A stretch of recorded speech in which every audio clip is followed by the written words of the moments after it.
of a boundary. At last the time is come, this is a cricketing emergency.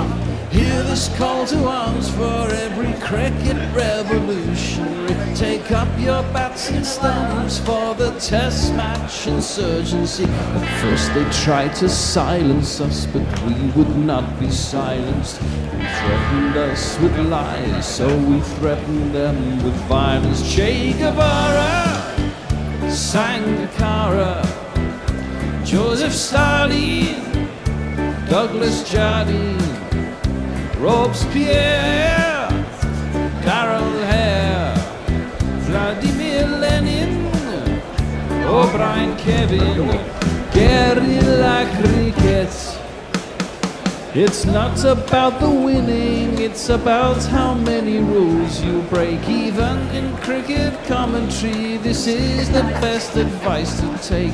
Pick guerrilla cricket, it's the finest choice you'll ever make. There's so much more to cricket than red counters and a slice of cake. At first they tried to sanitize us and clean up our act, but people like it filthy, and we know that for a fact. Fidel Castro, Lenny Pascoe, Carlos the Jackal, Umar Akmal, Mahatma Gandhi, Grant and Andy, Brendan Vian, Austin Ian, guerrilla cricket. Stick with us, cause you know we're not the kind of thing that you see on the TV and the radio. So vive la revolution. First they tried to buy us, but we would not be bought. Okay, we were, but then we ran away, and we will not be caught. Would not give up the ghost when they left us all for dead. They decapitated us, but we just grew another head. Chairman Mao, Jamie Howe, Ho Chi Minh, Asif Din, Václav Havel, Graham Saville, No Surrender, Percy Fender, Che Guevara, Sangakkara, Joseph Stalin, Douglas Jardine, Robespierre, Darrell Hare, Vladimir Lenin, O'Brien Kevin, guerrilla cricket. Can England raise the ghost of 1928? That was when they chased down 332 at the MCG to win by 3 wickets, their highest successful run chase in history. Percy Chapman was captain that day, and his life ended in a fog of alcoholism. No one would wish that upon Joe Root, but Root, they say, is running on empty already, physically and emotionally, and his captaincy is under scrutiny. Can he cough and splutter his way to 150 and help England to the 203 runs they need to keep this Ashes series alive? The Aussies need 7 wickets, and a new ball is due in 8 overs. It could not be more beautifully poised on a hazy morning at Headingley. Good morning, good afternoon, good dawn, good dusk, wherever you are in the world. Welcome to Guerrilla Cricket, and we are unbelievably excited, an excitement that will no doubt be crushed in about half an hour. But for the moment, we live, and England live. And I'm Gorilla Hendo, cat-sitting Hendo, aka Nigel Henderson, and on my right I have back for more. She just can't get enough cricket. It is indeed the wonderful Michaela Strachan. No, it's Annie Chave on my right. You won't let that one lie. No, I won't. How were the hedgehogs this morning? They were great, yeah. They were good. I put the milk out. Yeah, great. Yeah, Great. excellent. Chris Packham on my left. No, I'm sorry, it's Tony Bishop. Michaela Strachan, that was Scouting for Girls, wasn't it? Did a wonderful song about Michaela Did Strachan. they? Michaela Strachan, you broke my heart. Michaela Strachan, you tore it apart. Well, I think she has probably done 5. that. I think she probably has broken many hearts. But, well, are our hearts going to be broken? Are the hearts of Australians going to be filled with pride? We shall see in the next few hours. But, well, England finally rediscovered the art of batting yesterday, the art of Test cricket batting. And Joe Root and Joe Denley. A couple of ordinary Joes, as I saw them referred to by Vic Marks, who is, of course, one of Annie Cho's greatest friends now in cricket. What a wonderful man he is. What a wonderful man he is. Could we do with him in this team? Probably not. Lots of people on Crick Tracker, by the way, already. Well, there you go. That just shows the level of excitement. How well did England bat yesterday, Tony or Annie? Whoever wants to come in first. I actually cannot believe we made it to this day. I know. I'm quite stunned. It is incredible, isn't it? And Root did an incredible job, I have to say. Well, After all that pressure, he must have been under so much pressure. Enormous pressure, and I think that was something that was marked out by Mike Atherton this morning, saying that this potentially is. It might even already be his best innings in Test cricket. What do you say to that, Tony Bishop? I say only if he continues. He continues and takes us there. You've got, I hate to be the voice of doom and gloom. You've got early morning Headingley conditions, which will be the best of the bowling, followed up immediately after 4 or 5 overs, 8 overs by the new ball. So in a way, the Australian bowlers have got 2 bites of an early morning cherry. They've got the most helpful of the conditions, and then the new ball. It's another test, isn't it? If England can come through that, then, well, I wouldn't say we'll dare to believe, but I mean, I think these two have to come through that. As simple as that, really. I think if you start exposing Bairstow and Butler early doors to the new ball, I think it could all be home for tea and a barbecue this evening. Home for my mum's 90th birthday, in fact. Oh, well, there birthday. you go. She's in her nervous 90s. We She hope is. Joe Root gets to be in his nervous 90s and goes beyond it, as indeed we hope that for your mum, Hendo. Yes, obviously. indeed, we do indeed, and I will have to be skipping off early. So, come on, England, just do it in a couple of hours. Can you? Speaking, by the way, of Root getting 100. Yes. If you wanted to place a bet with our sponsors, Betway, going to betway.com/GC Radio, betway.com/GC Radio, you could find 9 to 2 for Joe Root to get 100 and Ben Stokes to get 50. So were those two eventualities to eventualise, 9 to 2 is what you would get, which the Bear was quite excited about, and I think he may have put his paws on a couple of dollars there. I'm just wondering how long it's going to take Ben Stokes to get to 50 on the basis that he's got 2 runs from 50 balls. That's at a run rate of, 4 per 100 balls? You'd need a timeless test. Could be a while. Yeah, we were looking at around about test. Next week, he'd be edging towards 27. Has he got a boat he needs to catch to New Zealand or something like that? I don't know. We shall see. One thing I want to add into the mix, though, and I sort of touched on it last night as we watched the game, was that great as it was to see England do relatively well, 156 for 3, rather than being bowled out for 67. Yes. My feeling was that this is the least we should expect from an England batting lineup, isn't it? A return to the basics of Test cricket. Yeah, and helped a little bit, I think, by a flattening out of the wicket. Comparisons are being made with Mark Butcher's 100 and whatever he got. 73, wasn't it? Yeah, when admittedly the Ashes, the crucial difference there. Perhaps similarities in the wicket flattening out slightly. The big difference being the Ashes in that instance were already gone from an England perspective. Yeah, that's quite here major, it's about, isn't it? I mean, the difference in psychology of fuck it, why not? I'm going to go for it. Absolutely. And I need to do this to save the Ashes is a very different kind of pressure. How much pressure are on those little shoulders there, eh? The little shoulders, are they Joe Root? Yeah. The little skinny. Joe Root's not that little. No, I know he's It's not. because he's got just this little looks tiny voice. Everyone thinks he's little. He's not little No, at all. he's He's quite a tall. tall lad, yeah. He's quite tall, actually. He is quite tall. Yeah, Joe Root, he's taller actually. than me. He's quite tall, actually. He's quite tall. Actually, Joe Root, actually. He's very, very, very tall. Now, if you're a fan going to this game, I mean, why wouldn't you get there for the first stirrings of this morning? I mean, there are people still queuing outside, and I know there's security reasons for that, but you'd give yourself a couple of hours, wouldn't you? Because you don't want to miss an instant of this absolutely enthralling game. The It's the cues, yes, but beat the cues is what I say. It's 2 minutes to 11. The 2 England batsmen have gone to the middle. Crucial that they don't lose a wicket in these 8 overs before the new ball. That is one thing I would say. Absolutely crucial, which means they'll probably go first ball. Anyway, let us jingle up people taking part. It's another glorious sunny morning at Headingley, and out there go Root and Stokes. His voice is high-pitched and ginger hair like a picked, but massive runs he has hit, so there's that. Introduce yourself. Joe Root. Introduce yourself. Joe Root. Introduce yourself. Joe Root, actually. And Got up in Stokes, Is this the Root one? and he called me a Oh, it's beeped.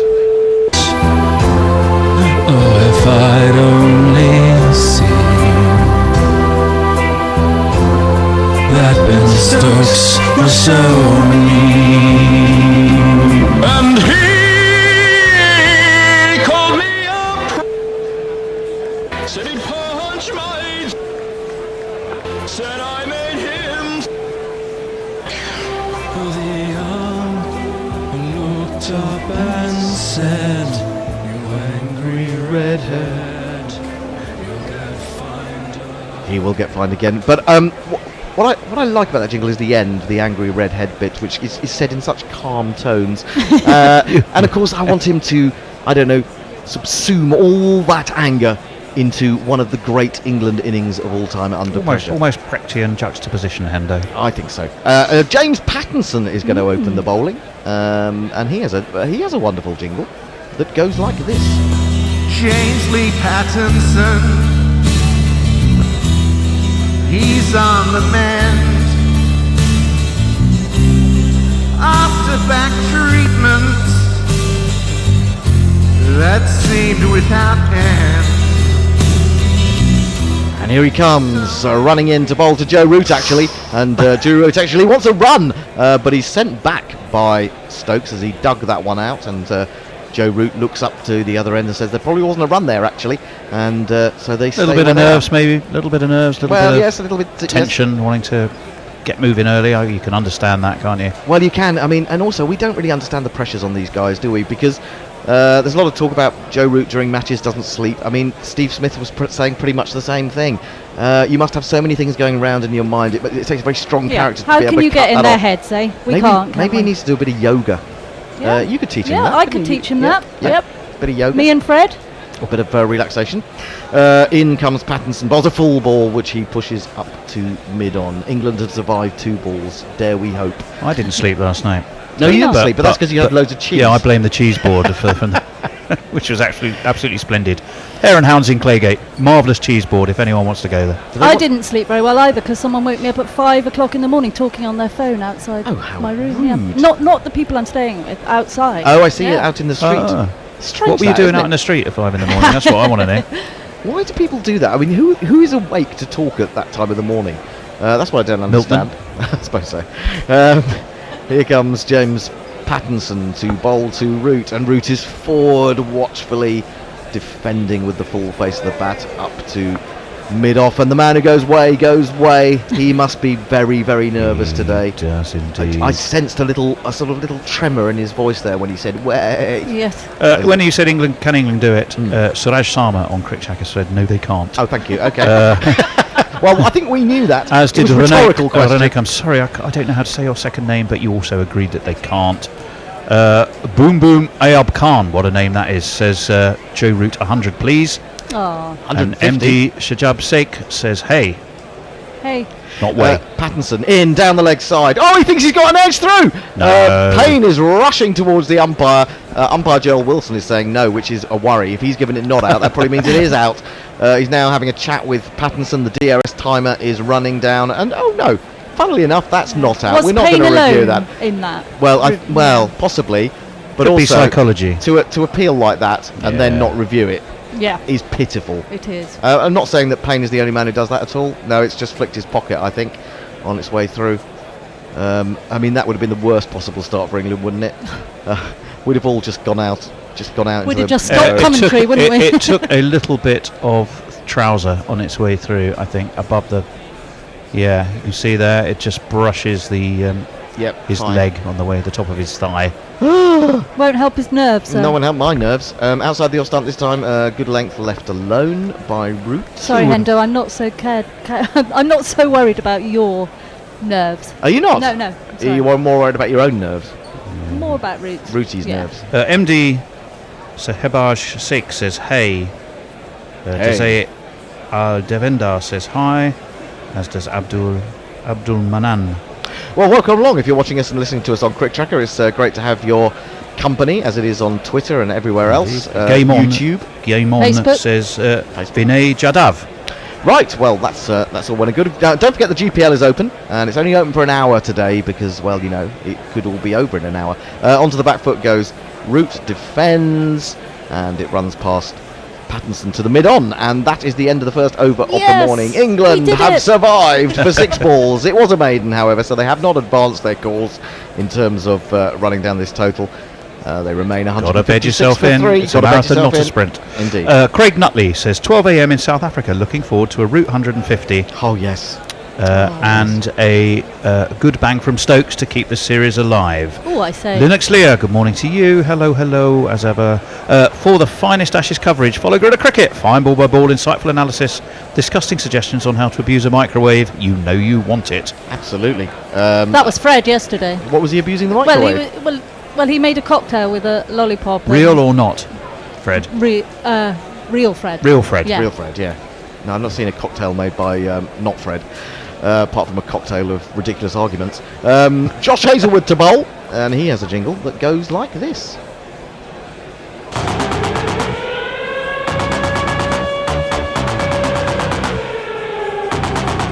This is a jingle for Josh Hazelwood. This is a jingle for Josh Hazelwood. 10 wickets at an average of 16.6 already in this Ashes. There's no hope. He's ran the wickets to Stokes, and Stokes comes forward Solid. in a much Brigadier more measured Stokes. temperament than I have, and defends to mid-on. There is no run. Jay Grover says, morning all. Good morning to you, Morning, Jay. Jay Grover. I've got some filth to work on today, and that normally augurs well for England's chances, if not my psychic well-being. Roger Melly says, hello, good morning, cobblers. Hooray! Oh, well done, Rog. I had to talk to the lads this morning. They appreciated the pep talk from a celebrity like me. I reckon they're up for it. Oh, this is just the... I'd love to know his pep talk. Yeah, he said hello, good morning, and bollocks. Or cobblers, as I've instructed him to say. Oh, now Stokes was in two minds about that ball that was just back of a length outside off stump. Wasn't quite sure whether to play or whether to leave. In the end, it was one of those leaves that ends up being a play. Yes. And the ball runs out into the offside. You can understand why I was a little bit nervous there, because we have seen wickets fall in that manner. But Yes, a Stokes few. survives. 2 runs from 52 balls. It's magnificent. A man, I mean, this is a man who understands Test cricket and all its varieties. He can hit 258 in a morning, pretty much, or 2 or 52 balls. That is an all-round It's a Test joy to cricketer. see, isn't It it? is a joy. It's an absolute joy. In comes Hazelwood, bowls to Stokes, and Stokes leaves a ball with good judgment that just nibbles ever so slightly away, and then he walks down the pitch to give it a little bit of a prod. Bit of gardening. Martin Lawrence, hello Martin. Hello, Martin. Says, hello everyone. When I went to bed last night, I honestly didn't think we would have a 4th day, but I am glad we have got a genuinely good game. Yes, Martin, we do. And a warm welcome to you. Yes, indeed. Yes, indeed. Spangly Sai very quickly says, we're all doomed. In fact, we're the opposite of doomed, and he's hashtagged the opposite of doomed. What is the opposite of doomed? Undoomed. Not doomed. Like the undead. We're the undoomed. We're the undead. Hazelwood in again, bowls, and Stokes is forward to a really good length ball, probing the stumps, and he defends into the offside. There is no run. Yes, the GPL is open for an hour today, and you can guess how many runs you think will be scored in the day. If you think England are going to get it, you know what to do. If you think they're not going to get it, you can just choose a number. Go to gorillacricket.com/competitions, register if you haven't already, make your guess, pay us £1, and that goes into the pot. And if you get it on the nose, you get what's in the pot. And in the pot at the moment is 115 quid. Mrs. Mum Hendo, Mrs. Hendo is getting some love. Ah, Jay Grover saying happy birthday to Mother Henderson. Mother Ma Hendo, defended And back is liked by Linux Lear. Oh, lovely. Will she be listening? No, unlikely. She doesn't get out of the house anymore, unfortunately. But every now and again, my brother will show her a picture of the Facebook feed, and she'll go, "What the bloody hell is that?" No, she doesn't say that sort of thing. But anyway, this is defended back to the bowler. It's like There's no Jason run. Roy being shown a picture of a cricket ball. Yeah, one that's moving. What is Yes. that? Oh my God! What is that? Anyway, Oh, I'm not sure she even recognises me when I'm on it. The man with a bin on his head. There's a man on a bin on his head. Why would you have a bin on your head? What does that mean? Oh, it's the ashes. It's the ashes. Oh, hat. it's an urn. Do you think it's called urn? This is played neatly by Stokes with confidence to Gully, and that is another maiden. England have stayed there, but they haven't advanced. It's 156 for 3. Do you not think that England need to throw the bat and get as many runs as they can before the Before new ball comes? Cummings. No. Balls, yeah. Oh, no. No, I think okay. they're doing the right thing. Nakul Pandey is updating us with cricket in other parts of the world. Oh, thanks. In Colombo, Latham's 154 means New Zealand's have a lead and a chance. In Antigua, 50s by Kohli and Rahane have India well in control. And at Headingley, well, we know what's happening at Headingley. Can we not borrow Tom Latham? Could we borrow Tom Latham, do you think? He's quite good left-handed bat, isn't he? 150 not out for New Zealand. He's been batting really well. I mean, he didn't have a very good World Cup, but he came a little bit good towards the end of it. Maybe batting in a sort of difficult position at 5. It's a very good opener. In comes Pattinson, bowls to Root. There's absolutely no margin for error as he pings that in on off stump, and Root has to prop forward and can do nothing but defend it. They're a great bowling unit, these three, aren't they? Well, I mean, they just don't give you any room to work with. It's relentless. Well, it is relentless. They totally understand what their role is at any given time, don't they? And their role here today, in these 8 overs before the new ball, is just to be accurate and not let England get away with easy runs. If you'd said to me at the beginning of the series that we'd be coming towards the end of the third test and Mitchell Starc wouldn't have had a look in, I wouldn't have believed you. No, extraordinary. Pattinson again. Oh, now that turned Root round. He really thudded that into the surface, and it seemed to stand up a little bit. Maybe he got in two minds there, Root. Maybe he thought the shortness of the ball would have allowed him to play a shot, but then he decided, well, no, I've got to stay here for several hours, and that might not be the best way to go about it. So the score remains 156 for 3. Okay, Pirate Badshaw Shipwrecked says, morning comrades, morning to you, Pirate Badshaw. Comrade Bernsky says, right, after an 18-hour journey from Poland to Pittsburgh yesterday and setting an alarm for 5:30, the least you fuckers Root and Stokes can do is to show some application for the first couple of hours. Yep, go along with that. 18 overs. If 18 you can do it, they can do exactly, I was going to, that sort of resilience deserves English resilience. The next ball is angled into the pads of Root, who then plays with that angle up to mid-on, and there is no run. England wait for their first run of the morning. 156 for 3 is the score. We're halfway through the third over of a very, very tense opening passage of play.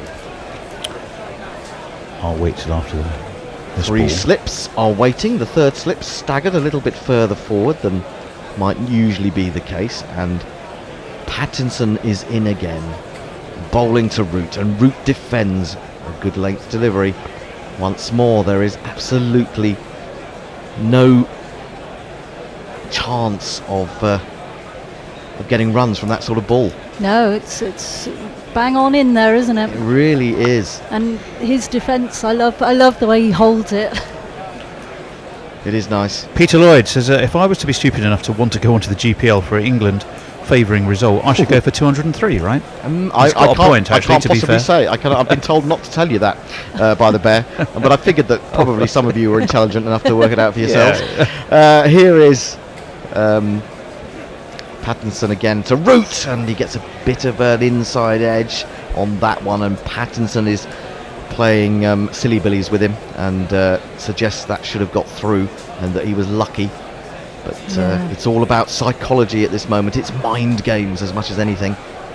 It just did seem back a little bit, but there was no he was semblance. Solid, though, there was no semblance he? of a gap, was there, between bat and pad? They're right close together. And that is very important. I suppose, of course, if Messi Jez is with us, 203 is absolutely right on his mark. Do you know he what? always goes for the threes. I've just seen his first tweet du jour. I was coming on to it in a minute. Okay, well, we'll next but one. To that. I look forward to that one. We will. Pattinson in again to Root, and he wants a single there as he inside edges that onto his thigh pad, and the ball runs out into the onside. But Pattinson is quickly in to prevent that, and it's the third maiden of the morning. Can the tension stretch any further? Andrew Jones says, the hopeful person in me sees England battle their way to a famous win today. The realist sees Root out fourth ball. Well, he wasn't. And we collapsed to 235 all out, which could still happen. Yep. Durban Oak says, morning, we're doomed to be all over by lunchtime. Messi Jez, here you go, who is now billing himself as the alternative Bear, as if there could be, says, morning all, not sure how good Real Fred's yoga will be today after all that rum and tofu yesterday. I'm not sure he's in today, is he, Real Fred? No, he's not in today. No. And thank goodness for that, because goodness knows what state he's still got his leg wrapped round his head, I think. Well, that's obviously a good night for him then. That's what rum does to you. In comes Hazelwood, and it does straighten a little bit, but Stokes eases it off his hip towards mid-wicket, and there is no run. Now, I should say, for statos out there, that 300 plus chases have been achieved in only 4.5% of the time. 0.5? 4.5%. That's not a lot, is it? It's not. However, it's enough to be interesting. It is. It's enough to be possible. I'd like England to get their first run of the morning. I must Yeah. say that would, Baby steps. That would help me a little bit. He's in again, bowls, and that is clipped beautifully by Stokes. And we were all thinking, oh, the relief of a boundary, not just a run, but a boundary. But no, Travis Head gets in its way at mid-wicket. What a spoil sport. What a spoil sport. Actually, that was a little bit in the air, wasn't it? Well, today he won't be singing Why Does It Always Rain on Me. He won't. It's beautiful again. It's a tiny bit hazy, perhaps, in both Sydenham and Headingley. And England just looking for that first run of the morning. Stokes has now faced 58 balls for his 2. And he waits again, and he defends again outside the off stump. The ball is gathered by the man running round from extra cover. Oh, come on, give us a run. I can't bear this. All we are saying is give us a run. Well, Martin Lawrence has a question in the meantime, which was to us, but also to you specifically, Annie. Can people in wheelchairs do yoga? I'm not qualified to answer that. Certainly, I should imagine they can. Certainly the top half, I should say. Yeah, I suppose it depends on what's affecting you. Yeah. What your condition is. I'll ask my yoga teacher. How about that? There you go. I'm absolutely certain there will Good be idea, that's yoga the right for people in wheelchairs.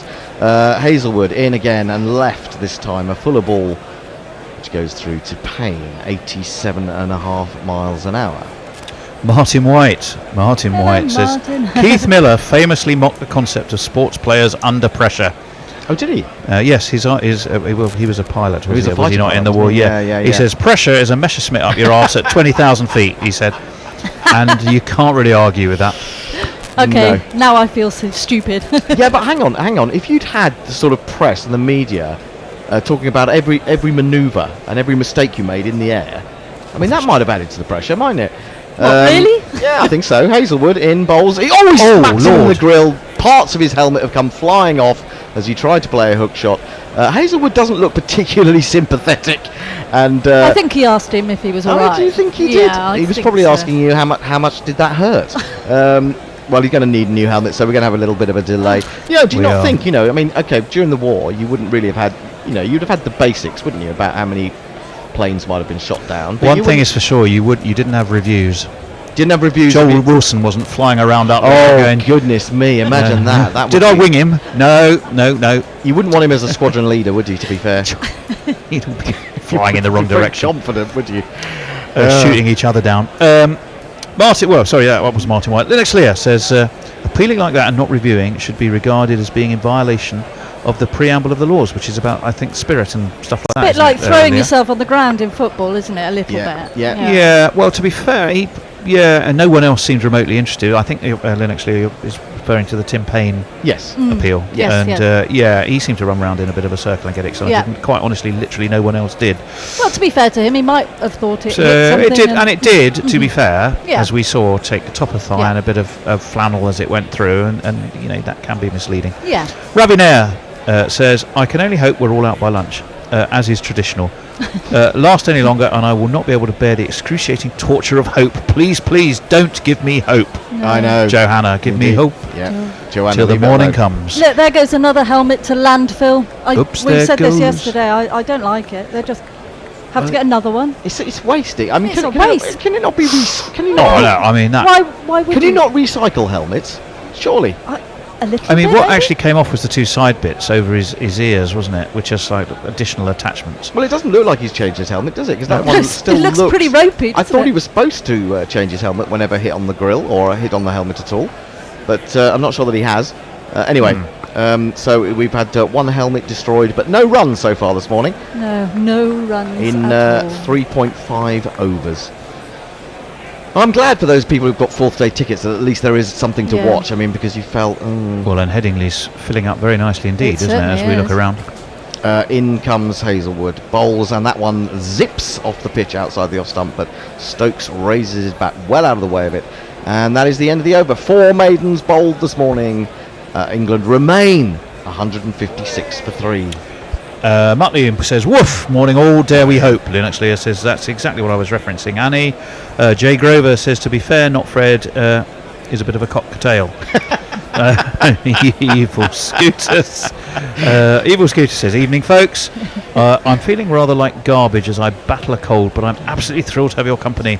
This should be fun. Yes, Evil Scooters, we are hoping it should be in a very it's not been fun so masochistic sort of way. It could be fun. Goodness me. In fact, yes, whatever happens, it's going to be rather masochistic. We're thrilled to have his. As ever. Yeah. This is just like hitting yourself with 60 snakes, as someone once said on Test Match Sofa.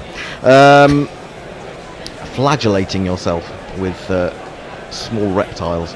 156 for 3. It's Pattinson to continue. We've got now 4 overs to go till the new ball. Oh, get some runs before the new ball, someone please. Root will continue to face as Pattinson charges in and bowls to him, and he gets an inside edge as he goes back to that one, turns it to Travis Head at mid wicket. And they're bowling extraordinarily accurately with the old ball, and they're offering no opportunities to score. So what's it going to be like when the new ball comes along? Maybe worse. It may be worse. Yeah, it might be worse. It might be a really dodgy. Well, there's always the counter argument to the new ball that it'll come off the bat quicker, and then maybe, there's a Dickie. Several hundred years of combined Yorkshire grumpiness. Yeah. Dickie Purd and Raymond Illingworth. I always say that about the new ball. Yes, you can get runs if they bowl badly, but yes. They're not Cummings showing any signs of bowling they? badly at the moment. They're going to get a run! They're going to get a run! Oh my word, they've got a run! It's been pushed to backward point by Root, and what a relief that is. People are whistling. People are standing up and applauding. It's a standing ovation for the first run of the morning. Goodness me, 157 Only for another 3. 202 to go. Root goes to 76. We're on this now. If we can get it down under 200. Under 200. Psychologically, that's massive, I've got to tell you. Absolutely massive. With the same wickets in hand. Yep. Goodness me. It was just shoveled away to gully, wasn't it? Or the man see running several around from replays third of a regulation single now. Yes. Yeah. Chris Drew says, out of here with that talk of hope, Ravi. I'll not be having any of that. Farong says, afternoon gorillas from Dakar. Hello. Hate this working Sunday BS, but we'll make it into the final session. Great, Farong, and glad you will with us. I do work a lot of Sundays, and I hate working Sundays. It's almost as bad as working Saturdays. Mildly less so, but it's not fun. It was so quiet on my walk this morning. I thought London quiet on a Sunday. They've all gone to church. We're good God-fearing folk here.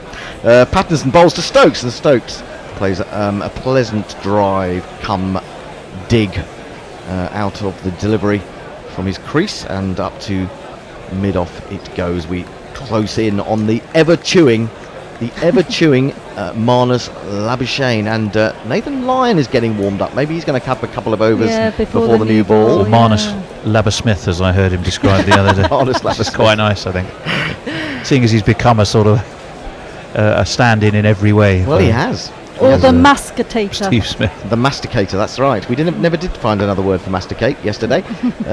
In comes Pattinson, bowls to Stokes. That runs off a thick outside edge as he pushes forward, flashes to Nathan Lyon at backward point, but all the way along the ground. Nakul Pandey's on stat watch. Ooh. The most balls faced with completed test innings of 2 is 73 by Colin Croft. The West Indies versus Australia at the Gabba in December 1979. Given that he came in with his side already leading by 117, one wonders why he bothered with the go slow. What the hell was he doing? Some sort of protest, I imagine. That was Nakul's question as well. Was that like a Sunil Gavaskar-like protest at the ridiculousness of one-day cricket? Or MS Dhoni at Lords in a one-day game.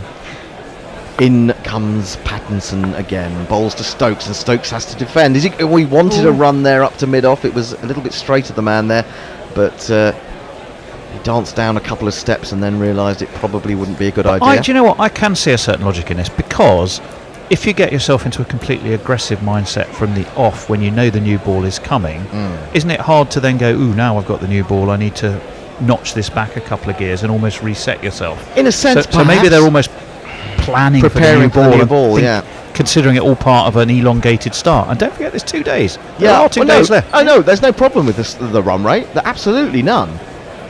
It's just we want the wickets not to fall. We don't want the wickets to fall. We would just like the comfort of the score below turning over would ever kind so of help us a little bit. Now he pushes at that one. A lovely ball angled across him. No luck for Pattinson there. But that was very close indeed. It's the end of another over where we got 1 run. We've got 1 run from 5 overs this morning, England. and that was a lovely ball. It did just zip off the pitch, and could Lots so of ooze. easily, lots of oohs and ahs from I behind think I the said wicket. top fan Vinay Yadav said Australia were going to win. For fag for GDSB, however you say that, is my favourite team is Australia. Rizwan Majid counters with England is my best team. Hurrah. And Vibhuti Tiger says, name. I can't explain how much I love Test cricket. Vibhuti, we love it too, and we love you too. loving it with us. We just welcome you into the bosom of Test cricket lovers, because it is a wonderful thing. Nathan Lyon is going to come on to bowl from the football stand end, and this is his jingle.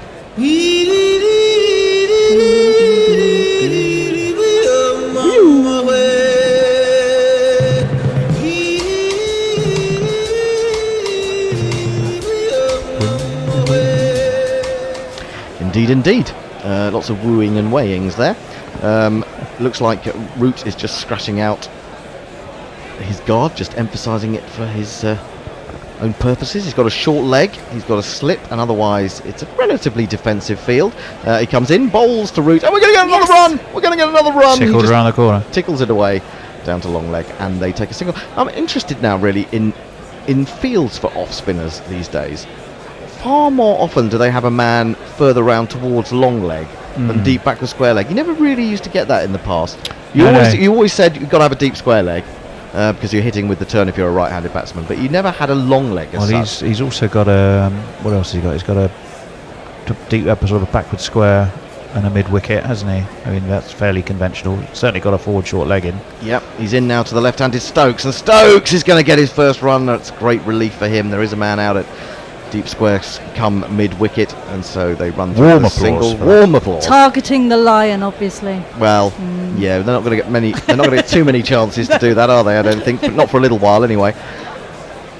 And if they do get the chance to target him, that would suggest that England have played very well against the new ball. Lyon in again to Root. He bowls, and Root's down the wicket. He's been caught. I think he's been caught. Oh my goodness me. Oh my giddy aunt, he came racing down the wicket. I thought he'd missed it completely and was in danger of being stumped, but it looped past the wicket keeper. Who but David Warner would take the catch? And what on earth are you doing, Joe Root? Actually, you're gone.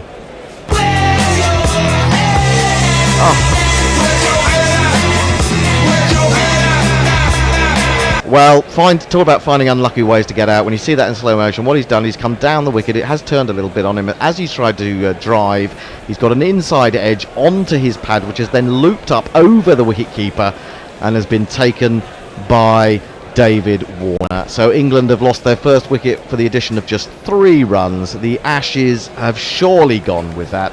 Poor old Joe Root goes off shaking his head. Is it poor old Joe Root, or is that the end of Joe Root as an England captain? Well, I think he was unlucky. I mean, it wasn't turned, much though, more. hasn't it? It did turn into him, but I don't think it was much more than he was looking for a regulation clip to mid wicket. Yeah, but you know, It's not necessary. He's not is it, got though? to the pitch of the ball. This is the No, thing. he didn't. And you've got to also go. I mean, it flew past Tim Payne, and David Warner had the presence to almost a sort of a short backstop from first slip, leap across, and take that catch. I mean, there's something about David Warner at the moment in the slips. He's just on fire, isn't he? Do you think there's a little bit of karma there? And I'll tell you why I think there might be a little bit of karma there. Because we were unsure when Labuschagne got out at Lord's. He hit the ball, if you remember, onto the knee of short leg, or the thigh of short leg, looped up. Joe Root dived forward, claimed it in rather controversial circumstances. Is that just a little bit of payback, perhaps? Yeah, it could be. Well, we've got this a red headery. Yes, we have resistance. I'm going to jingle him up now. Johnny Best is smarter than the average Bairstow. Johnny Best has been this good since daycare, so all put on your wigs and let the crimson hand blow. I want the Pope to give him his own large prayer. Oh, he can hit the 6s, although it's so dark. He'd even run a 10 at Bradford Park Avenue. No No other Yorkshireman can compare. I tell you, Johnny Best is smarter than the average Bairstow. The other question, of course, is that pressure does that to you, and the pressure of not scoring any runs really this morning made him think, well, I'll just try and get a couple off Nathan Lyon while he's out here. But when all really, that patience, but when really the thought should be, he's only going to bowl one over probably. Let's just see him off. Oh, he's into Johnny Bairstow. Johnny Bairstow goes back and plays this square. The effervescent David Warner runs from slip to field that one as well. So Bairstow's effectively now in as an opener because he's got a couple of overs with the old ball, and then he'll be straight into facing them. Maybe he's the answer. Well, if he gets that far. Lyon in, he goes back, turns it past the short leg. He'll take his first run. England move to 160 for 4, but you can't really overemphasise just what an enormous blow that is. The longer that Root was out there, the more hope would be gained by England, the more belief would be gained by England, but that has just really taken the steam. It's ripped the carpet from under. Can I mix any more metaphors? Well, Australia place a huge value on taking the opposition captain, don't they? They always have. Yep. But that is a massive, just psychologically, that's a massive, massive blow. Lyon round the wicket to Stokes, and Stokes is forward in defence. It's picked up by the man at short leg. Let's hope this. Sorry, I was just going to say. Let's hope this red-haired combination can do the stuff. Absolutely. It's Mash. One over. Mash is here. One over. Mash will be coming in to join Tony. He'll be slipping sideways. Got distracted by his shirt then. Slipping down slowly, slipping down sideways. To quote Lindisfarne, Muttley says I can do yoga, by the way, in the meantime. Oh yes, and he's missing part of his leg, so he can do yoga. Oh, excellent. Yep. There's another point I wanted to make. Actually, he's looking at the replay. You've also got to give some credit to Tim Payne, I think, because he didn't really loop up over him. He had to actually get his head out of the way of it. And that's when Warner dived. I mean, it was good anticipation from Warner. But had it hit him on the head, I don't think that would have been out, would it? I don't think he could be caught off. Can you be caught off the helmet of a wicketkeeper? I don't know. Anyway, something's tickled. Something has definitely tickled me. We need a jingle for Tony's tickled. Tony tickled. Well, yes, I'll wait till after this ball because it's just beautiful. Anyway, it's going to be Pattinson to continue bowling now to Johnny Bairstow. He's in, and Bairstow is offered a ball out there to drive, and Johnny has to rein himself in. He says, "Whoa, Johnny! I'm not going after that." Well, Comrade Bernski said, "I can just imagine the Bear commentating on the Battle of Britain. What the fuck are you doing, Barder?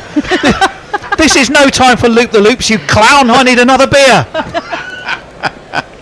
Excellent stuff. Excellent stuff.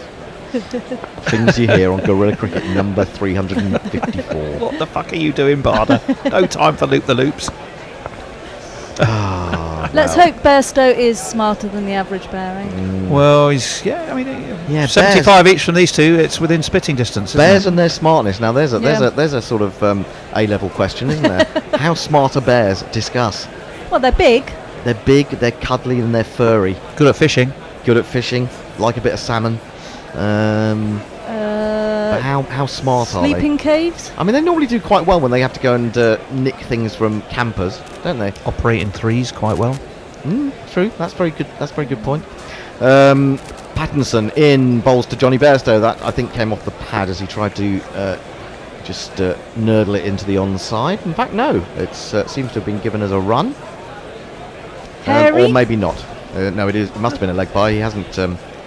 He's only got a single attributed to his name. Nick Pritchard says, "Do you think it's time for you lot?" I think the English.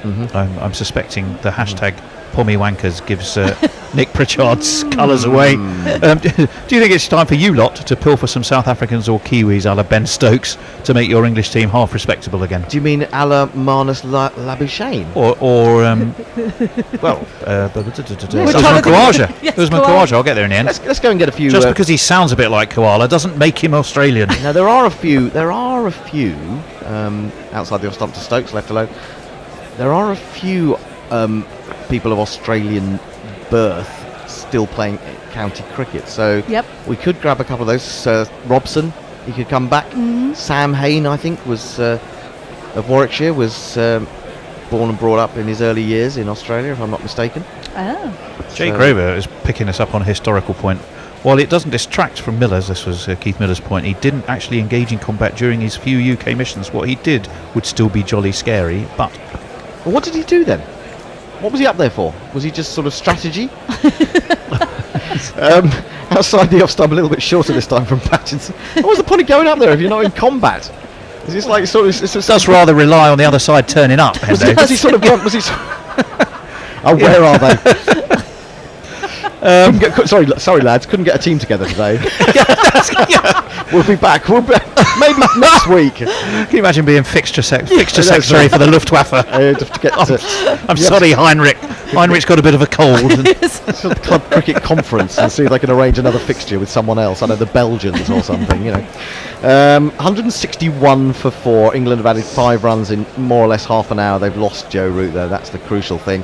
Pattinson bowls a bouncer and. It's left alone by Stokes. Payne leaps up, parries it, catches it as it comes down, and there is no run. No, I'm just wondering. Is it a sort of Mike Brearley role where he doesn't actually have to do anything, but he's very influential, and he motivates his men. He says, "You guys go in. You go and have a bit of a battle. I'll just stop back here and sort of look at the chat with Douglas the overall theme of the day." Tell him to come at the Messerschmitts from the other end. Indeed. Matt Searle says, last night going through the archive, I found that there is a Guerrilla Ashes theme. Haven't heard that one before. The less said about Guerrilla Golf theme, the better. Yeah, there is a Guerrilla Ashes. We haven't used it in this series. Oh, now he has a little poke at that one. Does Stokes outside the off stump. Had he got an edge, it would have been dropped by Payne, which is helpful, but he didn't get an edge. And that is the end of the over. It's 161 for 4. It's time for Tony to take over ball by ball. We're welcoming Mash and Steve Jones to the various chairs. And until then, you will listen to some music. Yep, you owe us all right. You think this alternative cricket commentary stuff comes cheap? Well, we need some dollar bills to help pay our bills. So please, go to patreon.com/GuerrillaCricket and sign up to make a regular monthly donation. You know there is literally nothing like Guerrilla Cricket's coverage, so don't be tight. Dip into your virtual pocket and throw some cash our way. See, Rihanna knows. Patreon.com/GuerrillaCricket. Well, let's look for some positives. England now require under 200. Stokes has made it onto 3 this morning from 2. Nathan Lyon is right arm over in again, and his left very deliberately indeed by Johnny Bairstow. The second new ball, of course, is available now in 5 balls. It's being counted down. I will introduce my fellow commentators after this ball from Nathan Lyon as he flicks it from hand to hand. There's the forward short leg and a slip, and this one moves in to Bairstow and he works it off his legs, but it's straight to the man at long leg. Oh, he has taken a single, jogged an easy single. Well, to my left, a man of Kent. Yes, hello. None other than Mash. To my right, a man of Sussex who are just making a habit of thumping Middlesex at the moment in consecutive games, which is getting really tiresome. 6'7" and all of it lovely. None other than Steve James. Good morning, everybody. Nathan Lyon again. He's coming around the wicket to Ben Stokes. That surprisingly to the left-hander. Stokes is forward, very solid. And it's back to Lyon, and there's no run halfway through this over. Headingley filling up. So the Green win were just a bit surprised by Joe Root's dismissal there. What he was. He was really chastising himself as he went. He was very annoyed, wasn't he? We'll talk about that again just in a second. We'll wait for Lyon to skip in. Stokes has worked this beautifully away through mid-wicket. They've taken 1. They're going to take 2. Is it going to be stopped? It isn't. We've got a boundary.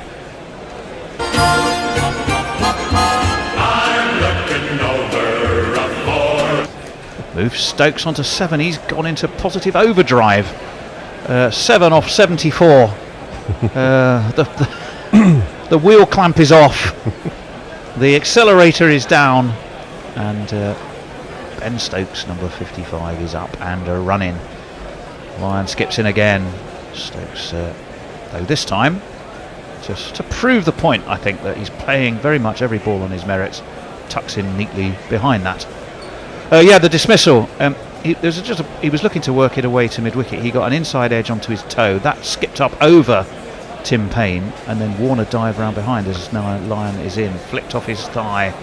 by Stokes straight to mid-wicket. There's no run. He's just cursing himself a little bit. He thinks he should have done better there. It was a shot selection out of character with the way they've been playing all morning. Yeah, well, maybe Mash in his head he was thinking he just needed to try and move things along. The new ball was coming.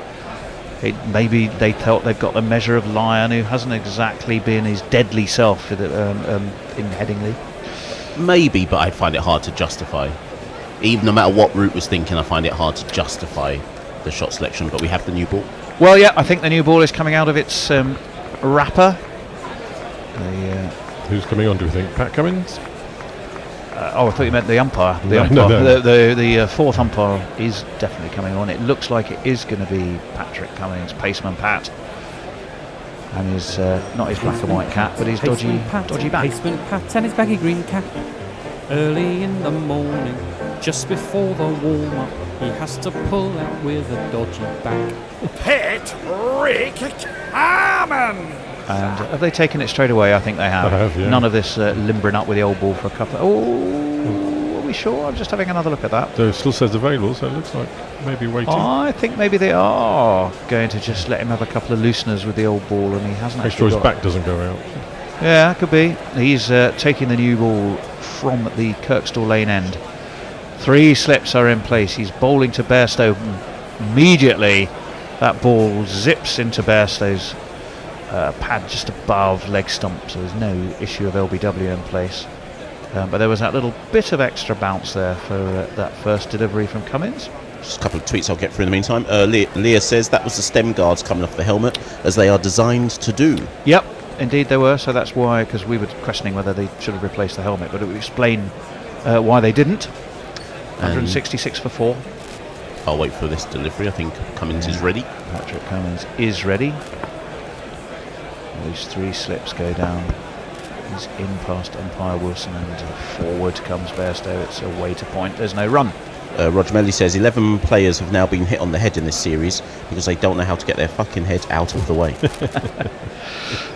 Yes. A lot of it is just excellently well-directed, aggressive bowling. It's one of the factors of this series that I think has been absolutely riveting. And we are going to take the new ball. So pretty much as we discussed, a couple of looseners for Patrick Cummins, and having got those out of his system at the cost of no runs, I think. He is, for the last 4 balls of this, his first over of the morning, will have that new cherry, new Duke's cherry with its harder lacquer and its proud seam.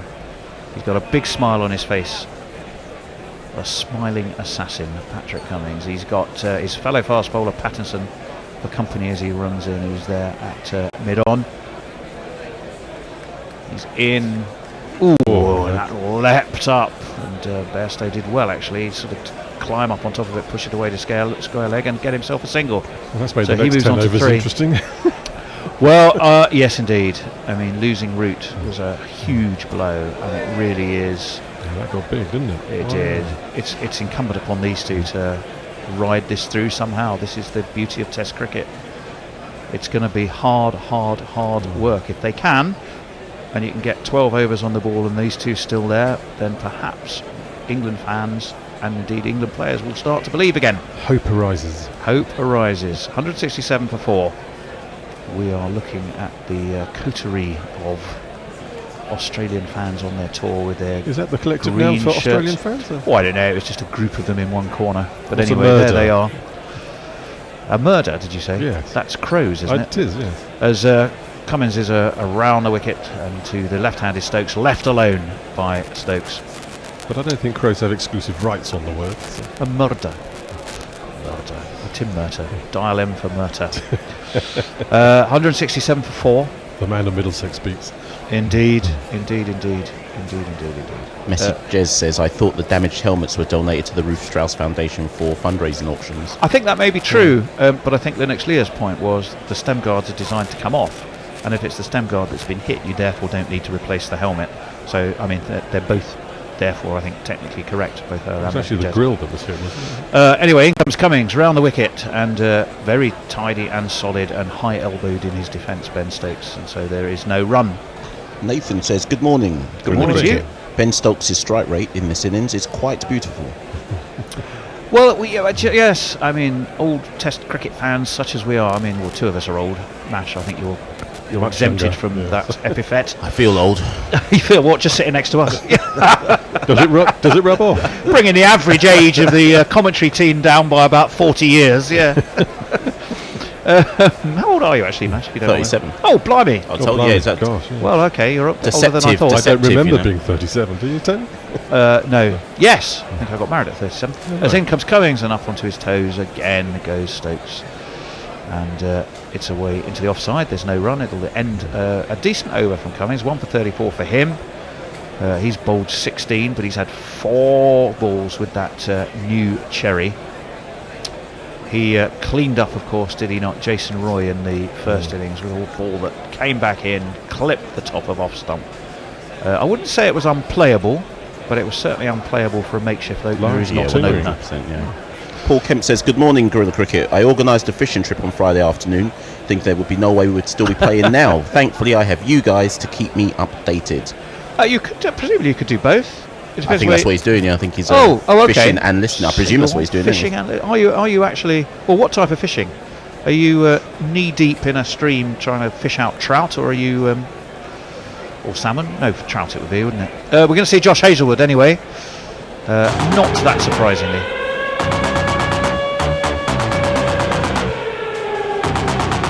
This is a jingle for Josh Hazlewood. This is a jingle for Josh Hazlewood. 2 for 35 for him so far.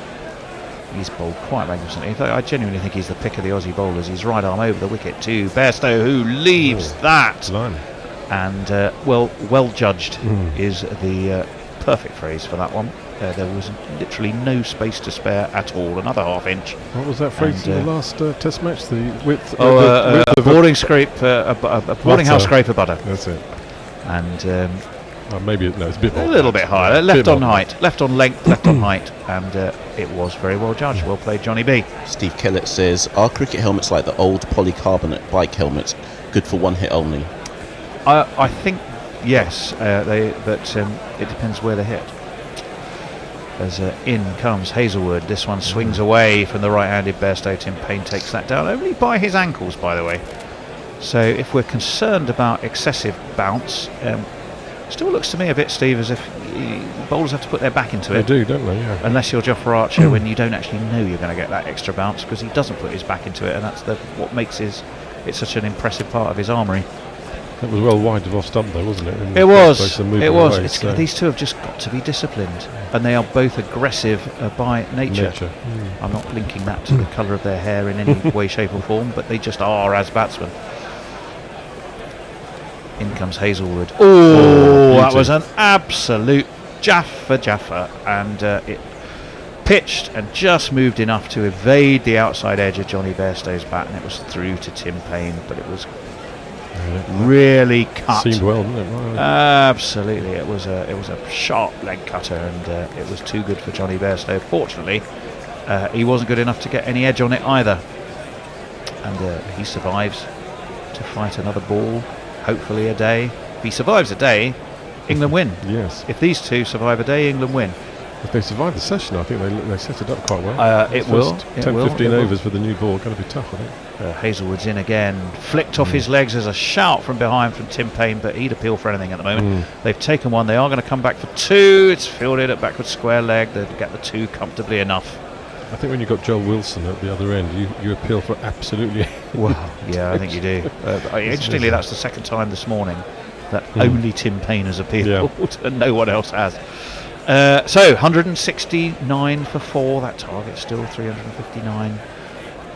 It's interesting how the crowd at Headingley are so engaged in this, as indeed are we all. Warm applause for just a simple tickle round the corner. Pom just says, I'm glad there's no toplessness today. Fat middle-aged men should keep their shirts on. I think we'll be seeing some later though. Well, yes, Hazlewood. Oh, that's a shocker of a delivery. And Tim Payne, and it's not surprisingly given as a wide, he got at that all wrong, did Josh Hazlewood.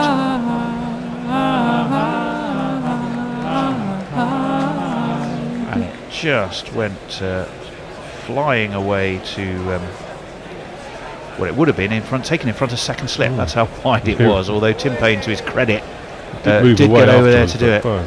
I mean, to be honest, I would have backed David Warner to get behind it anyway, because he's not let anything go in that slip cordon. Hazelwood again. Bairstow has his bat raised, ready. Flicked again off his leg as Hazelwood strayed onto leg stump. That is going to head down to fine leg. It's fielded by Patrick Cummins, who did a fine job actually. They're going to take another one. Going to have to hurry! Yes, and I think they did. Tim Payne isn't going to shout for that. The eagle eye of Joel Wilson. The other one, of course, is the eye of a dead fish. But the eagle eye of Joel Wilson was upon that. Actually, was that a leg? Did he get any bat on that? I don't think he did, actually. Leg by? I'm going to have a look at. It was nearly 4 leg byes, and well done, Patrick Cummins, because he really raced around from backward square leg to fine leg. But Stokes was safely in his ground. So Bairstow on 6.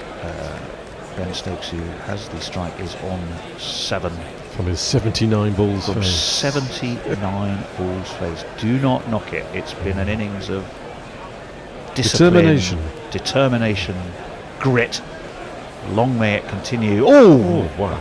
That was Hazelwood cut that back. And mercy, will you say mercy me? That's a beauty. That's a very old-fashioned, mercy me. He might be 37, but he has the 37, but he's got the expression of a 90-year-old grandmother. He says, "Oh, mercy me."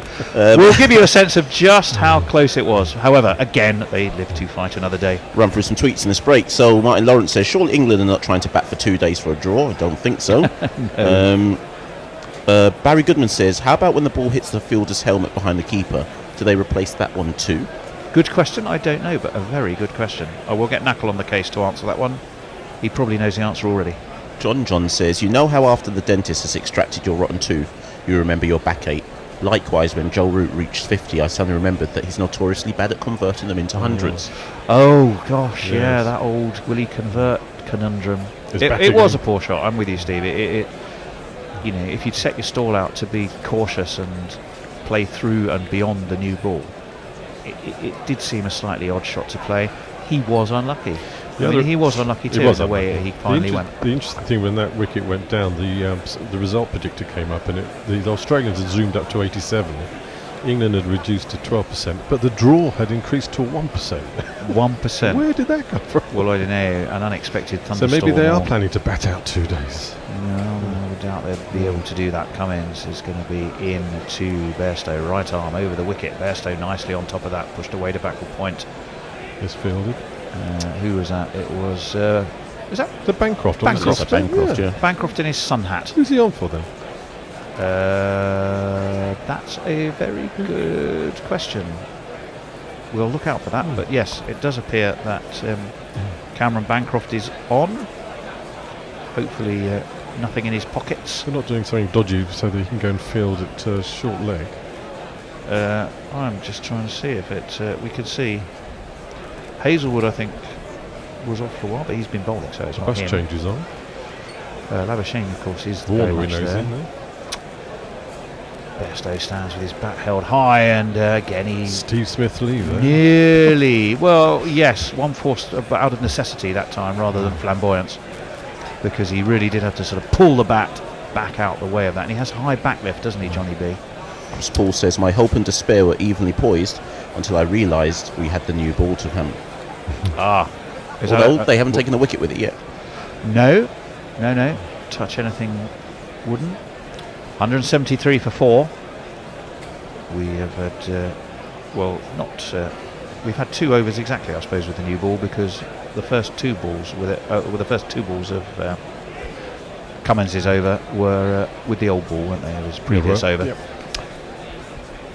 His right arm over again, and very nicely done by Bairstow. Solidly in defence behind it. There's no run. Spangly Sai says, we're still not doomed, I say. We're still not doomed. Official Jules is on the maker's mark, sorry. 186 the target. and we'll keep counting it down. Sneaking down. It's a bit like the Brexit countdown, isn't it? Oh, don't say that, because that was basically a countdown to disaster. We hope this won't be a disaster. As Cummins is going to be in again to Johnny Bairstow. Well, he's not yet, because he's just ambling back to his mark. Conserving energy. He's got Pattinson at mid-on and Wade at mid-off. And this one flashed at and went under that by Bairstow, who needs to go and have a little chat with himself. He gives it a little shake of the head, doesn't he? He flashed at that a bit without the footwork to back it up, and it went under. That just a little bit low, actually, didn't it? But maybe it did keep a carried bit well low. through to the keeper, though, so not a lot. Yes. I think we'll go back to the poor shot. Yeah, it wasn't great. 173 for 4. Horribly cross-batted and everything. Cummins is operating from the Kirkstall Lane end this morning. Travis Head is standing there, scratching his head actually, just as we saw him. He's at square leg. And this is nicely pushed away through mid-wicket by Bairstow. They'll take one. I don't think they'll look for two. No, they won't. It'll bring Stokes back onto strike. Once again, this knowledgeable, passionate, fully transfixed Headingley crowd warmly applauded even a single from England. They know this is guts, grit, and England trying to answer their critics that say their answer to everything is just to smash and bash their way to disaster. Matt Searle says they're trying to do exactly the opposite. Sorry, Matt. It's not the end of Root as captain. He'll stay on as captain because of this innings, and if we pull it off, there won't be any changes because you don't change a winning side.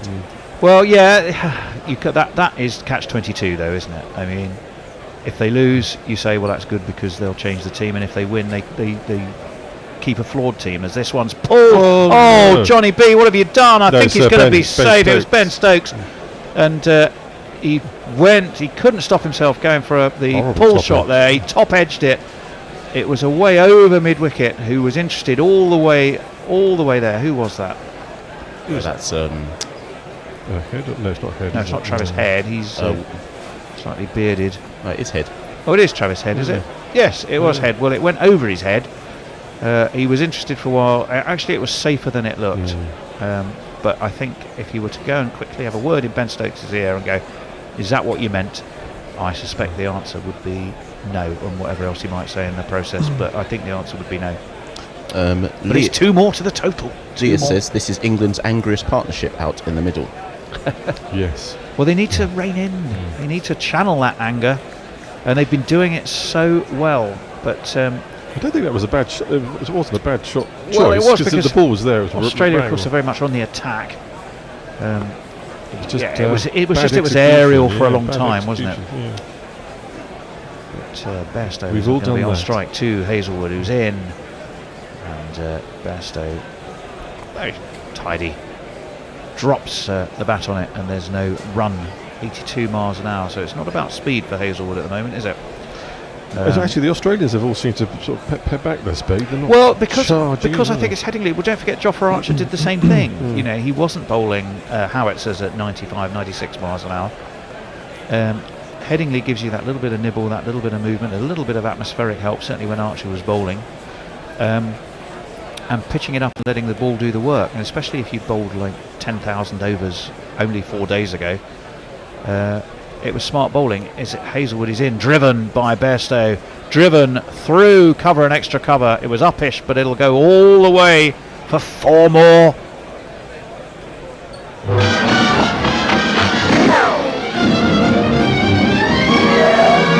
The tension ratcheted up an extra couple of notches by Steve, just poising his finger. We needed levity. over the. It took 2 presses. Over the jingle. Indeed. Was it uppish? No, not too bad. No, it was nicely done. There's a man who looks, well, I thought he looked a bit like Stuart Broad, actually. He's just wearing an England shirt. Does look a bit like, yes. Either way, it's 4 more for England. They move on to 180 for 4. It was a fine full signal, sir, I have to say. And that total chase has come down to 179.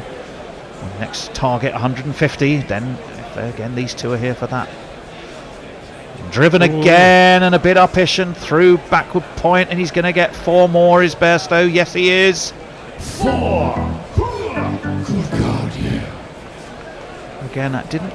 To me, that didn't look a shot match that was he was fully under control. Or what do you think? Yeah, I was just thinking that.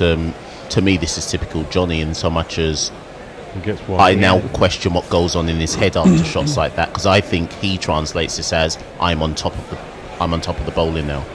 To be fair, Gully, it was on its way down, and it was kind of between third slip and Gully, and he did angle the bat. It was aerial, but I don't think it would ever have been a chance. So having seen a couple of replays, I'll give him the benefit of the doubt. Yeah, you give him the benefit, and I'm going to say he's going to be out within the next 2 overs. Next 2 overs, you heard it here first, says the 37-year-old Mash. As nicely worked off his legs. Take 1, it's down there to square leg. They've taken 2. Excellent running.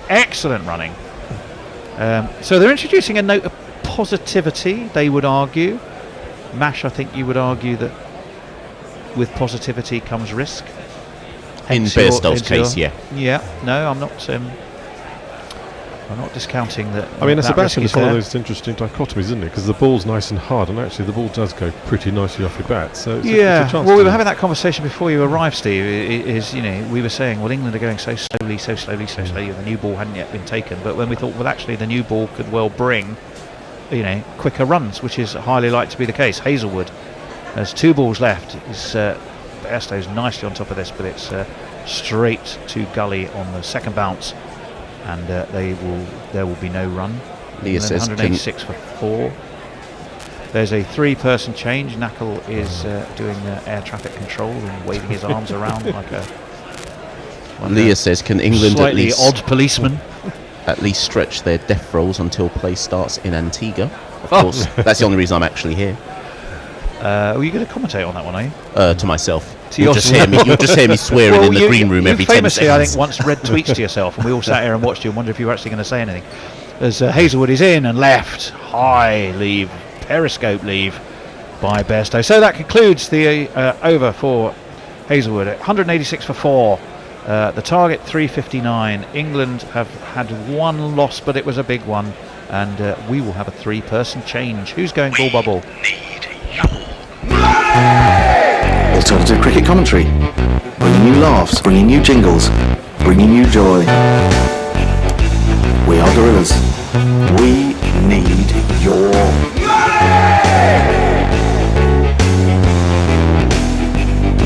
Patreon.com/Gorilla Cricket. Yes, indeed. Patreon.com/Gorilla Cricket. A monthly subscription helps secure the future of the show and also gets you early access to our podcast, of which we now have 2, the regular podcast and Gorilla Share, our county cricket podcast, the latest episode of which focuses on Sussex and Somerset. You're listening to Gorilla Cricket's coverage of the 2019 Men's Ashes. You join us partway through the morning session of day 4 with England set 359 to win and level the series. They're 186 for 4, need another 173 to win. Of course, Australia lead the series 1-0. I'm Knuckle M. Pandey, taking you through the next half an hour on Ball by Ball. I'm joined to my left by the whooping Annie Chave, reading your social media comments, and to my right, playing your jingles and chipping in with expert summarising, Jason G. Hiscox. Hello, everybody. I'm flanked by people of the southwest. And it's been an interesting start. Joe Root trying to sort of break the shackles against Nathan Lyon, coming down the track, not getting to the pitch of the ball, being done in the flight by by Australia's premier off-spinner, and going through with the shot inside edge, looped up off the pad over Tim Payne and was accidentally caught by David Warner. That was Nathan Lyon's 356th Test wicket. He goes past the criminally underrated Chaminda Vaas and the great Dennis Keith Lilly. So he is now the 3rd highest wicket-taking Australian in Test cricket, on his own behind Warne and McGrath, the 7th most by any spinner and the 23rd most by any bowler of any nation. What a fine cricketer he is. And broke a little bit of a run. I think it would have been over 50, possibly even 60 over since his last Test wicket. Yes, they'd worked out a plan to him. They were either playing it very, very late and just nudging it around the corner, or if they were good enough, coming down the wicket and working it into holes. They weren't allowing him to bowl a rhythm. No, possibly also that he wasn't actually needed to take wickets because the seamers have been doing so well. We are wibbling so because there are drinks being taken at Headingley. What do we have any tweets? We do. We're quite behind on the tweets, actually. So Craig Nutley, irresponsible route. If you don't get to the pitch of the ball, cover it. Don't go through with it. Schoolboy stuff. Bairstow and Stokes can do this thing. Just after tea, England will take this match and the series will remain alive. Stop the negativity, hashtag. I like that, Craig. I'm with you there. Yeah, we've got a potentially fascinating day of Test cricket ahead of us. England need 173. There are 6 wickets remaining. And if you think of it in first inning terms, 173 for 6 would be quite middling. Adrian Lowe says, sorry, guys and girls, we are doomed.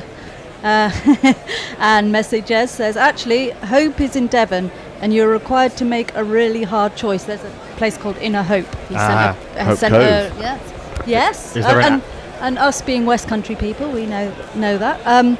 Matt Searle says, surely bears only work best in threes after having 3 bowls of porridge heated to various temperatures. Well, yeah. Phil Withall says, damn my northern bias. Stick of Rhubarb says, maybe being hit on the helmet rather than the neck, not being knocked off your feet, temporarily motionless, unable to stand, makes the blow a little different. Yeah, there was some talk on Twitter from our friend Cricketing View, who's a cricket analyst, about whether the concussion protocol was followed with Ben Stokes. Yeah, the stem guard seemed to do its job and came off, but I think if the concussion protocol wasn't followed, that's irresponsible. And it possibly strengthens the case for independent doctors. We're back after drinks. Pat Cummins in, bowling round the wicket to the left-handed Ben Stokes, who is 9 off 82 now as he's solidly in behind this one and blocks off the back foot up to cover. There is no run. Not the ECB says, can't imagine you'll be too many listeners in Australia this time around due to Channel 9 and free to air. Cricket Oz aren't such money-grabbing bastards like we are. We welcome you wherever you're listening and whatever, and we think we're the perfect audio accompaniment to your television pictures. Jay Grover says he mostly played football. Oh, this is in reply to something. So the tipsman, where does he rate among others? You see, I'm that was Nathan Lyon. That was a tweet we just sent out, and indeed that I just read out. Cummins in from very wide of the crease. Stokes has a wild flash off the back foot, and I think he might have got 6 over the very fine third man boundary. No, 1 bounce 4, signalled by Joel Wilson. 1, 2, 3,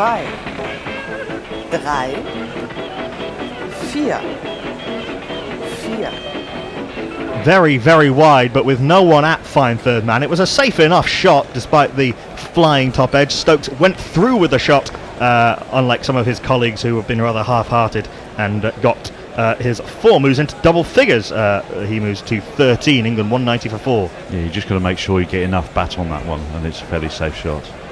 I wonder if they'll move in a fly slip. I didn't see whether there was anyone down on the third man boundary.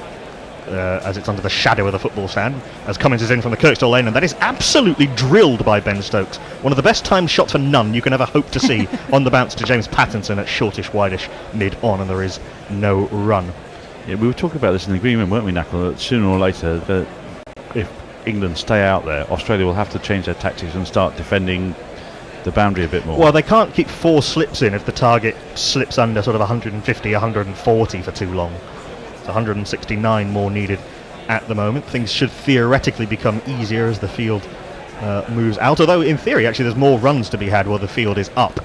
Stokes facing up to Cummins, who's back of a length, and Stokes walks across to off stump and clips this up to Pattinson at mid-on. There is no run. I'll try and give you the field when I can, just to give you a sense of where everyone is on this when they show it to you on this 4th day at Headingley. Try and paint as full a picture as possible.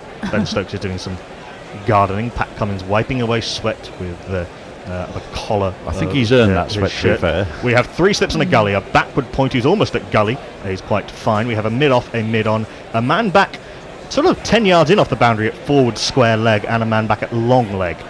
So Cummins is in round the wicket. Good short ball, but with the true bounce at Headingley, Stokes could duck early and let it pass harmlessly through to Tim Payne. There is no run. Got the boundary off the over, you don't need to do anything else now. You almost pace this like a 1-day chase. How many do we need off an over? Get that, then just relax. Yeah, we've got loads of time, haven't we? Yeah, if England just keep batting, they'll win by accident. Yep, time isn't the problem here at all. I'll just get a quick tweet in. Aman says, what will happen to coal pack deals if Brexit happens? Who knows? Who knows? There is talk of that, though, isn't Will there? they be grandfathered, or will they? Who knows? I'm sure they'll work something out. Last ball of Cummins is 18th over. The 85th of the innings is a little bit short, and Stokes can turn this into the leg side. He's timed that very well. The mid-on has to chase, but he gives up as Travis Head comes in off the deep square leg boundary. They come through for 2. Stokes moves to 15. Bairstow is also on 15. England 192 for 4. Need another 167. That was the perfect sort of one-day nudge into the hole for 2 and scamper like perfect. Crazy. So, England's World Cup winners. I don't think you needed to be as quick as Stokes and Bairstow to make 2 then, but even so. Annie? Yeah, Umpire Bell says, how many overs do we think it needs to say we've got through the new ball? I don't know, till there's a bowling change, I guess. There's only been 5 overs of the new ball. At what point does the new ball stop becoming new? Probably longer than most, given how much this Duke ball retains its shine. Mind you, they seem to be playing it quite well. Comrade Bernsky says, when Hazelwood looked at the new ball, did it have Bairstow written on it? I've got a bullet and I've carved my name on it. Google, Duncan says, Google gives England 18.5% chance of winning. Optimistic or fair? That's probably not too far. I assume that's taken from CricViz. Josh Hazelwood is telling, as he comes in from the football stand, and is telling somebody to sit down in the crowd. I think that's a wife or girlfriend, potentially. I think it was someone in the posh seats. He's in Hazelwood outside off stump. Johnny Bairstow leaves on length outside off stump, bringing the bat high above his head. Through to Tim Payne it goes. There is no run. She must be a Yorkshire lass, though, because it was a full pint. It was a full pint at 10 minutes past 12. Good work. It is a Sunday. It's a bank holiday. Go for your lives. Durban Oak says that if the predictor is given 1% draw, what is a tie? They are not the same. No, they're not. No. Presumably considerably less than that, given that there have been 2 tied tests in history, in well over 2,000, possibly even 2,500 tests. It's David Warner at first, Marnus Labuschagne at third, Marcus Harris at third, and I think Kawaja at gully. This is straighter and beautifully driven by Johnny Bairstow. Just waited for it. It swung into his arc and he's just punched that down the ground through the vacant mid-off, down to the straight boundary for 4. Bairstow sometimes with those straight deliveries loses his shape, plays too early and brings the bottom hand across the line, but he played that one very, very nicely indeed. Just a punch. Classic. And despite the fact that Hazelwood got a half a hand on it, he could do nothing about it. It's a long way down for Hazelwood. It is. It is. I saw Ishant Sharma took 2 very good Corton bowls for India yesterday against the West Indies. A long way down for him too. He batted for a while as well. He did, yeah. and took a fifer. Yeah. Good test for Ishant Sharma. But back here at Headingley, Hazelwood is in, right arm over the wicket. That is straighter, but a little bit too short, and Bairstow can nudge this into the leg side. He charges like Billy over for the first, but cannot come back for the second as long leg comes in and gets the ball away quickly. Just a single brings Stokes back onto strike. Tim Payne really had to hustle there to get the ball as it was thrown in, flung in. There's a good urgency about this passage of play. I think Australia probably haven't been at their best with the new ball. They've been a little bit too straight, a little bit too short. Yes. And it's been a little bit easier for England than it has been when Australia have taken the new ball. I think this is the first time in the series they've taken the second new ball. Yes, I believe that's the case. Well, certainly in this test. Says a lot, doesn't it? For the left-handed Ben Stokes, we've got 3 slips and a gully and that backward point mid-off, mid-on. And I think, again, that man back 10 yards in off the deep square leg boundary, slightly in front of square, and the long leg. Maybe harsh, but Tim Payne's a nice guy, but if these guys aren't doing it, I'd have Patterson on pretty sharp. Hazelwood in from round the wicket, quite wide in the crease, beats Stokes as this one zips off the pitch, hits him high on the thigh pad. Not even a half appeal as Stokes tried to nudge that to leg. It thumps out into the offside and there is no run. The fact that you can trust the bounce at Headingley makes it that little bit easier. It also means rather than Lords, you mean? Yes, where it was up and down and you didn't quite know. You couldn't duck with any kind of certainty. You couldn't leave on length with any kind of certainty. If you got beaten on the inside edge, there was no guarantee it was going over the top of the stumps. You've got to bowl it just that little bit fuller as well. You do, which Australia have done, and Stuart Broad did in England's Australia's first batting innings. This is full and driven by Stokes, a sort of checked drive, but I think he might have timed this well enough to get 4. No, he hasn't. Just a checked drive. I think Hazelwood might have got half a hand on that. Pattinson chased it back from mid-on and they come through for 2. Stokes moves to 17. Yeah, I wonder if double change perhaps Pattinson and Lyon. They're not looking quite on top of their game with this new ball. Again, Hazelwood did manage to get one of those long limbs down to his right and take some of the pace off it. Stokes wasn't really looking to play it to drive particularly hard, but Stokes times the ball beautifully and hits the ball hard even when he's not trying to. 7 runs off the over already. Say that Hazelwood has not been particularly good in this over. That's a decent delivery, but well left by Stokes. Left alone outside off stump. Through to the keeper it goes. There is no run. England 199 for 4. Need another 160 to level the series. We should say... Sorry, Dan, no, go on. carry on. No, go ahead, to my left. Craig Nutley says if England survive 10 overs with this new ball without losing a wicket, England will go on to win the Test and the Ashes, perhaps just after tea to conclude this one. No reason why they shouldn't. Pitch appears to be good. I'm not sure just after tea. I mean, there's 160 runs still. England will have to speed up. They'd have to go some, wouldn't they? England will have to speed up a little bit. I mean, you could score 70 runs in a session without trying particularly hard, but... Yep. Ruth says we need to stop playing risky shots. This is very frustrating. I mean, it wasn't that... No, I mean, Stokes and Bairstow really haven't played any risky shots apart from a couple of slashes from Stokes. Durban Oak says that loose shot by Bairstow is why we are not going to win. Which loose shot? It was a while ago. Yes. At some stage, all the remaining batters will make that sort of rash shot and get out. That was 14 minutes ago, so yeah. Ammon says if England wins, will there be changes to the lineup? Who knows? Yeah. We're right in the middle of a fantastic test match. Well, that change that Jason called is happening from the Kirkstall lane end. It's this man.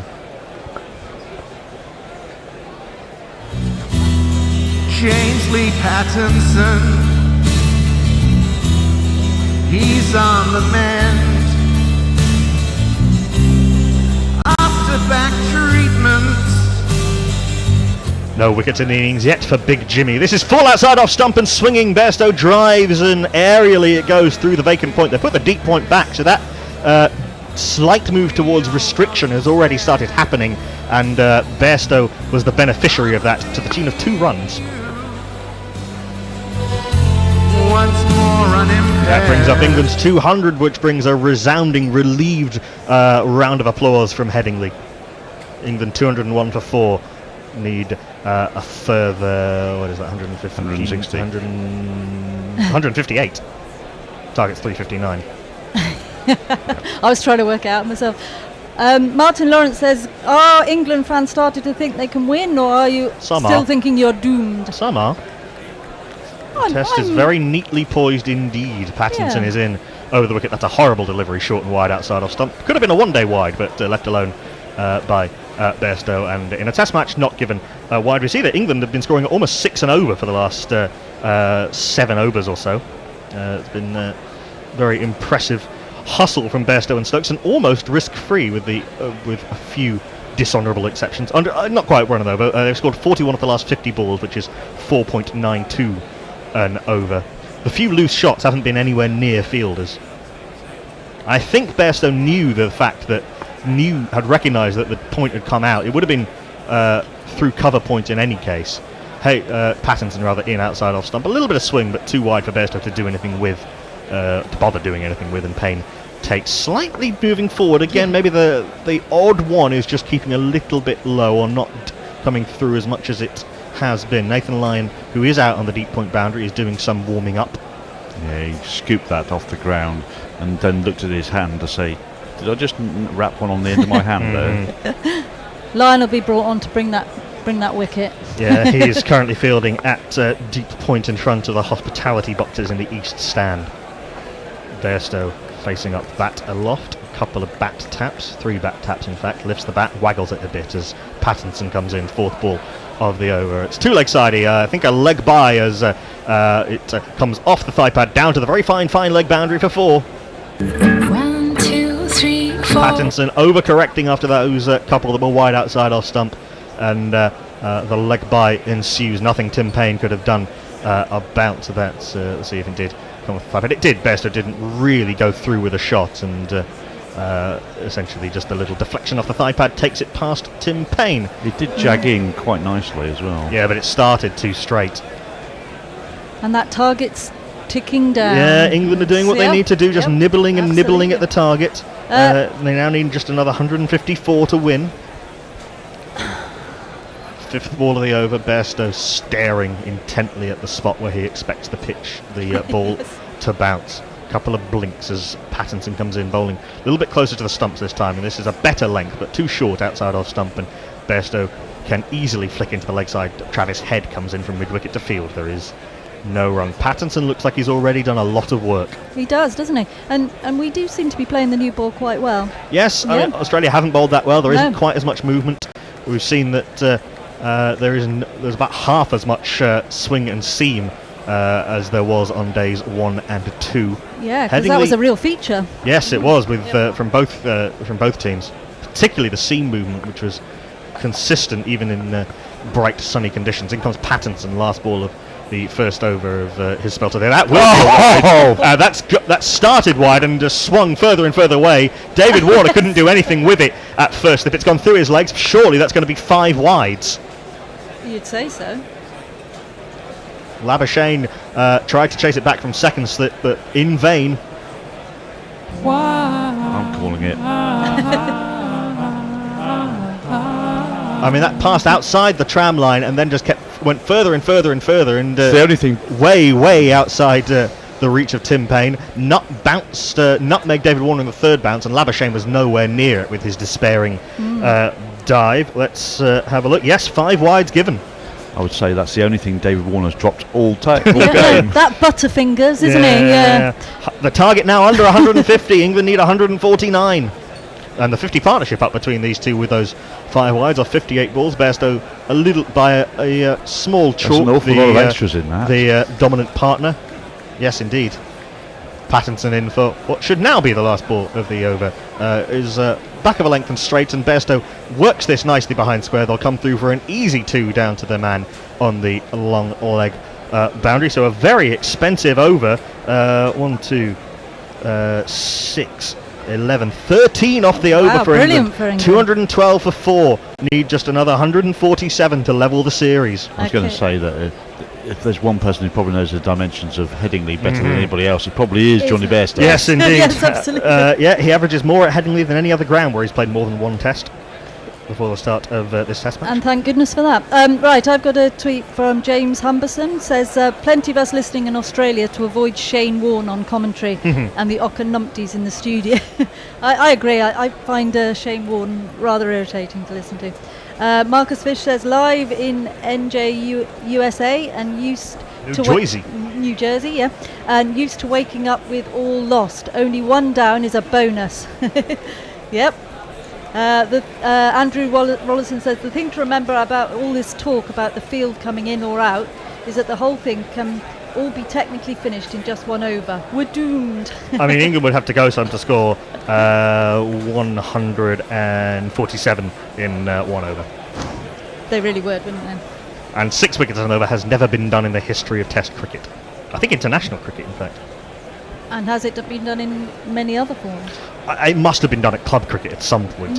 Hazelwood is continuing round the wicket. He's bowling from the football stand and to Ben Stokes, the left-hander, who leaves this alone outside off stump. Through to the keeper it goes. There is no run. Marty Q says, at last this feels like a proper test match instead of a procession of rubbish batsmen throwing themselves off the cliff like lemmings. Well, I mean, for most of the test match, the cricket's been excellent. England were poor. Well, I don't know, poor batting on both sides, really. Well, I don't know. I mean, Australia... Good bowling. England bowled superbly in the first innings. You know, they got... there was a good partnership between Warner and Labuschagne. Australia got bowled out for 179. Probably 6 of those wickets were basically unplayable deliveries. Yeah, good bowling. Not such good batting. No, I think Australia had the worst of the conditions. That's fair to say. England were genuinely poor when they got bowled out for 67. This is back of a length from Hazelwood. Does make Stokes play at it because it's a little bit straighter, but he very comfortably eases this off the back foot into the point region. It's fielded by point. There is no run. Conversations between Matthew Wade and Nathan Lyon. Presumably Matthew Wade is just saying "nice Gary" repeatedly. Tim Everingham says, evening Gorillas, I don't trust this game as an Australian. I can see Stuart Broad scoring a 4 through the slips as England win by 2 wickets. Wouldn't that be a thriller? And this becomes England's amazing Adelaide, potentially. How did we do that Headingley? Well, a little bit like Headingley a couple of years ago, the Shea Hope and all that for the West Indies. Hazelwood in going a little bit wider on the crease, trying to angle this into Ben Stokes, who is in behind this one solidly enough, slightly jabbing down on the ball as he does. but timed very nicely up to mid-on. There is no run. Nobody thought the West Indies could win that until they did. Who will be England's Shea Hope? And who will be England's Craig Brathwaite, who provided excellent support for Shea Hope. And also Jermaine Blackwood, who came in and biffed quite quick 45 to take it out of anyone's chance. A mid-wicket has come in, so we've got 3 slips. I think the gully's come out into mid-wicket, so Hazelwood looking to go a little bit straighter to the left-hander. One of those catches comes out. The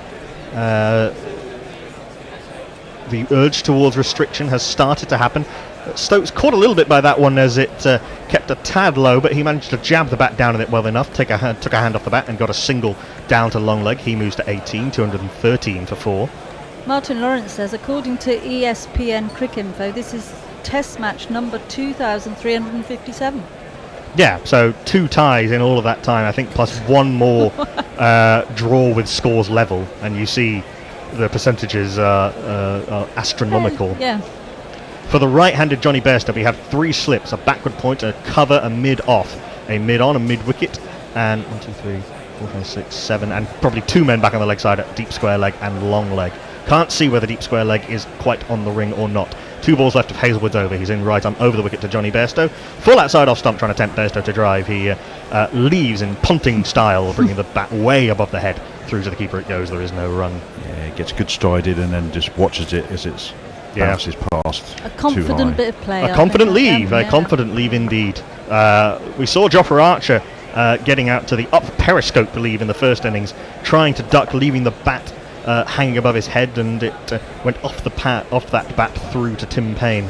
Got to make sure that bat and gloves are way out of the line of the ball. We saw Denny do a few of those yesterday as well, but thankfully there wasn't any connection. Wasn't he peppered? Matthew Wade has come in at a sort of short catching cover point, perhaps for the one that Bairstow drives slightly in the air. Hazelwood is in. This one slightly squares up Johnny Bairstow, but he had time to read it off the pitch and just drops it into the offside. They've done brilliantly to come through for 2 there. Nathan Lyon's a pretty good fielder, but he had to slightly chase that back towards the boundary. Bairstow comes through for 2 through point. He moves to 26. Stokes on 18. England 215 for 4. They've scored 53 runs off the last 10 overs. They need now another just 146. He did time that edge extremely well. Yes, he did. And they're very fast and between placed the wickets. it very nicely. Jay Grover says, "Oh man, I just found a baby mouse in one of my traps. Sadly, there's not a no women, no kids rule in vermin control." I hope it was a humane trap and it can be released into one of Sheffield's parks to live a full and happy life.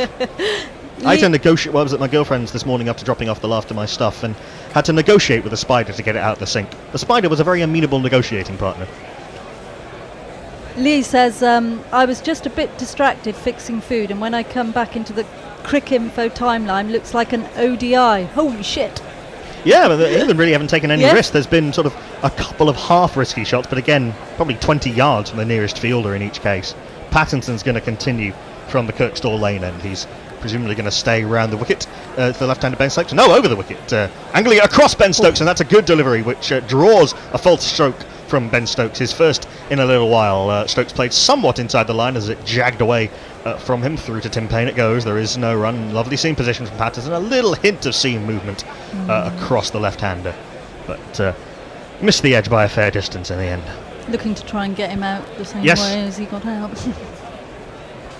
Well, you have to bowl a lot wider to try and get him out the same way as he did in the first innings. Stokes chasing what was almost a wide outside off stump, and not really committing to the shot. In the last 4.1 overs, England have scored at nearly 7 and over, and that too with only 2 boundaries, a measure of how well Stokes and Bairstow have run between the wickets. That's a little bit back of a length, and Stokes can be solidly in behind this one and block back to the bowler. There is no run. It seems quite easy when it's back of a length for Stokes and Bairstow.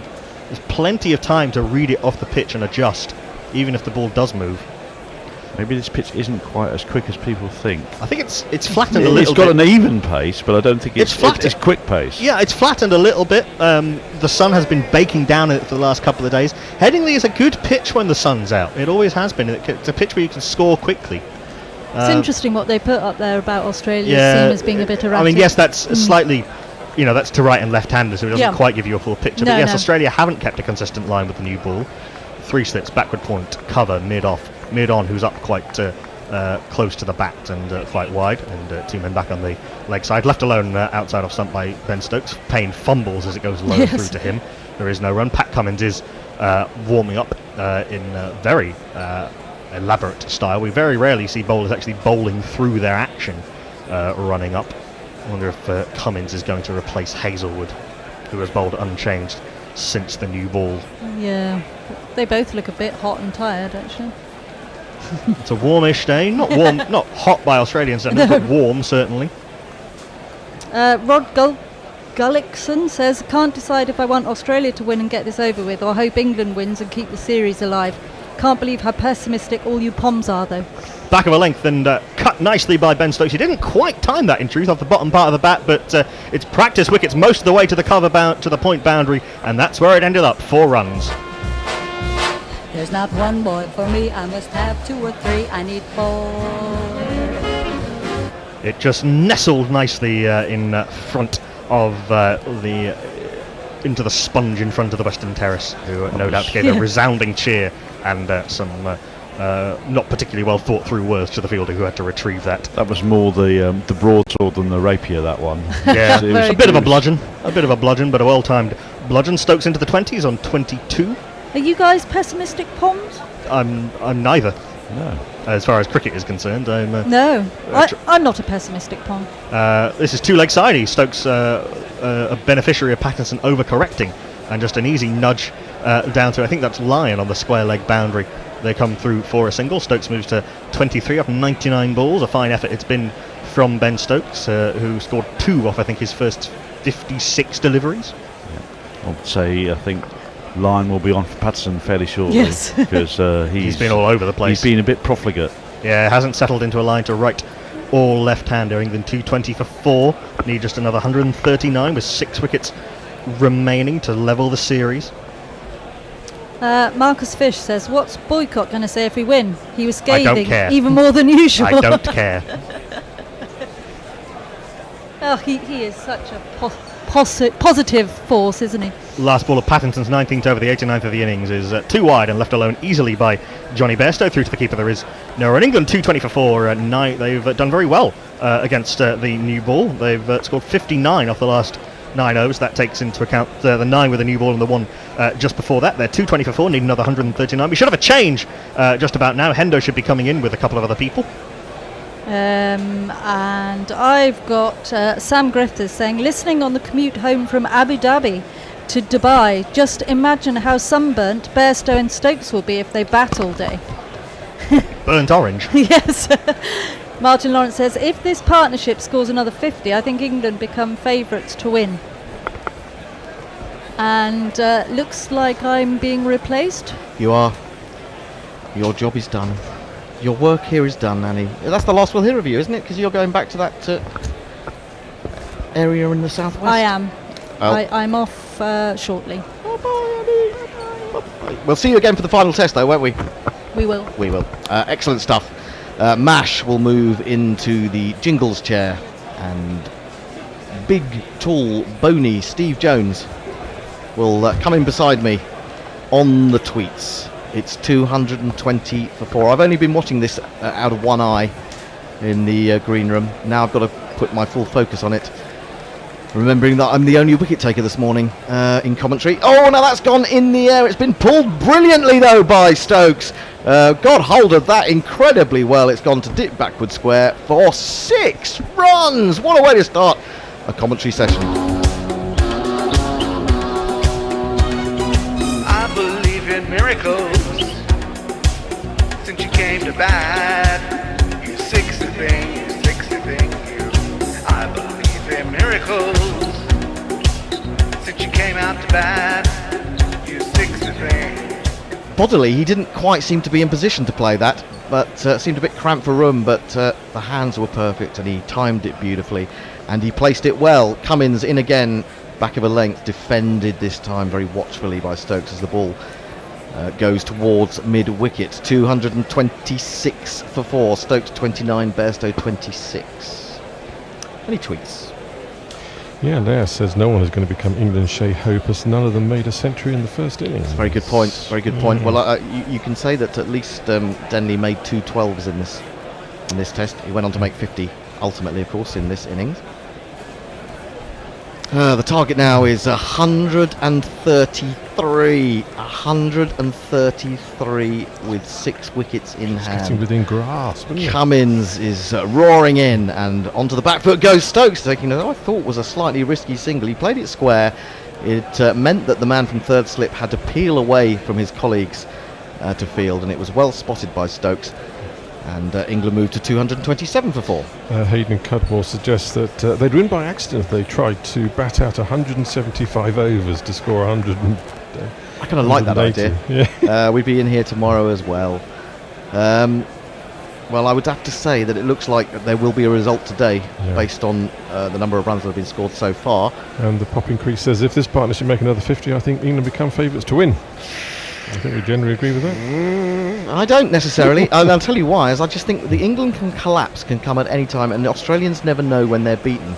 So it's a dangerous combination. It is. Yes, it is. So I'm not expecting anything until they're actually over the line. Cummins into Bairstow. He bowls him a bouncer. He ducks underneath that one. The danger ball is the one coming into the ribs or coming into the armpit. Really, I think for Bairstow and possibly for Stokes. But particularly for the right-hander, and at that point they might bring in a leg slip.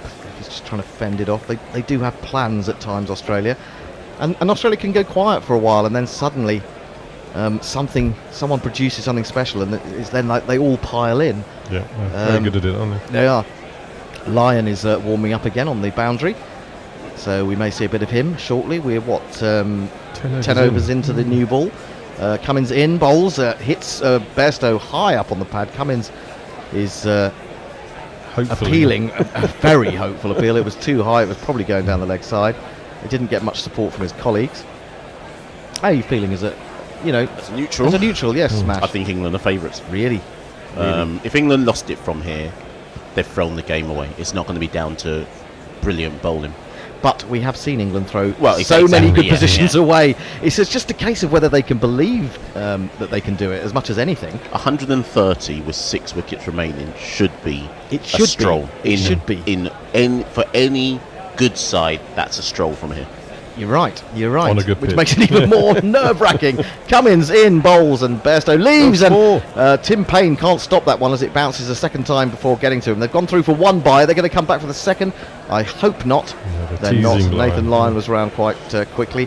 So a bye added to the total. England moved to 228 for 4 with another 131 required. Jay Sarah replying to Sophie Katie saying, "Stop that immediately." Yes, indeed. No, that was me, actually. Was it? She was saying, even the realists must be beginning to believe now. And I said, no, don't do this. Katie, of all people, should learn, because when we were watching the T20 final, the one where Carlos Brathwaite hit 4 sixes in a row off Ben Stokes, we had just taken a picture of hands reaching for the champagne in the kitchen. Oh, no. So we really put So it was your fault then? It was our fault, really, yes. So I got a story about that. So when it got to the last over, I had written a tweet and saved it in my drafts. Yes. For gloating for West Indies winning, but I wasn't ready to obviously to put it out there. I was literally. It seems like I'm just saying it now, but I was convinced West Indies were going to win no matter what. Well, sometimes you get that feeling in your gut, your blood, or whatever, really, can't you? It just sometimes you think certain things seem slightly preordained in a way, although they probably aren't. Lyon is back into the attack. He's going to bowl his first ball.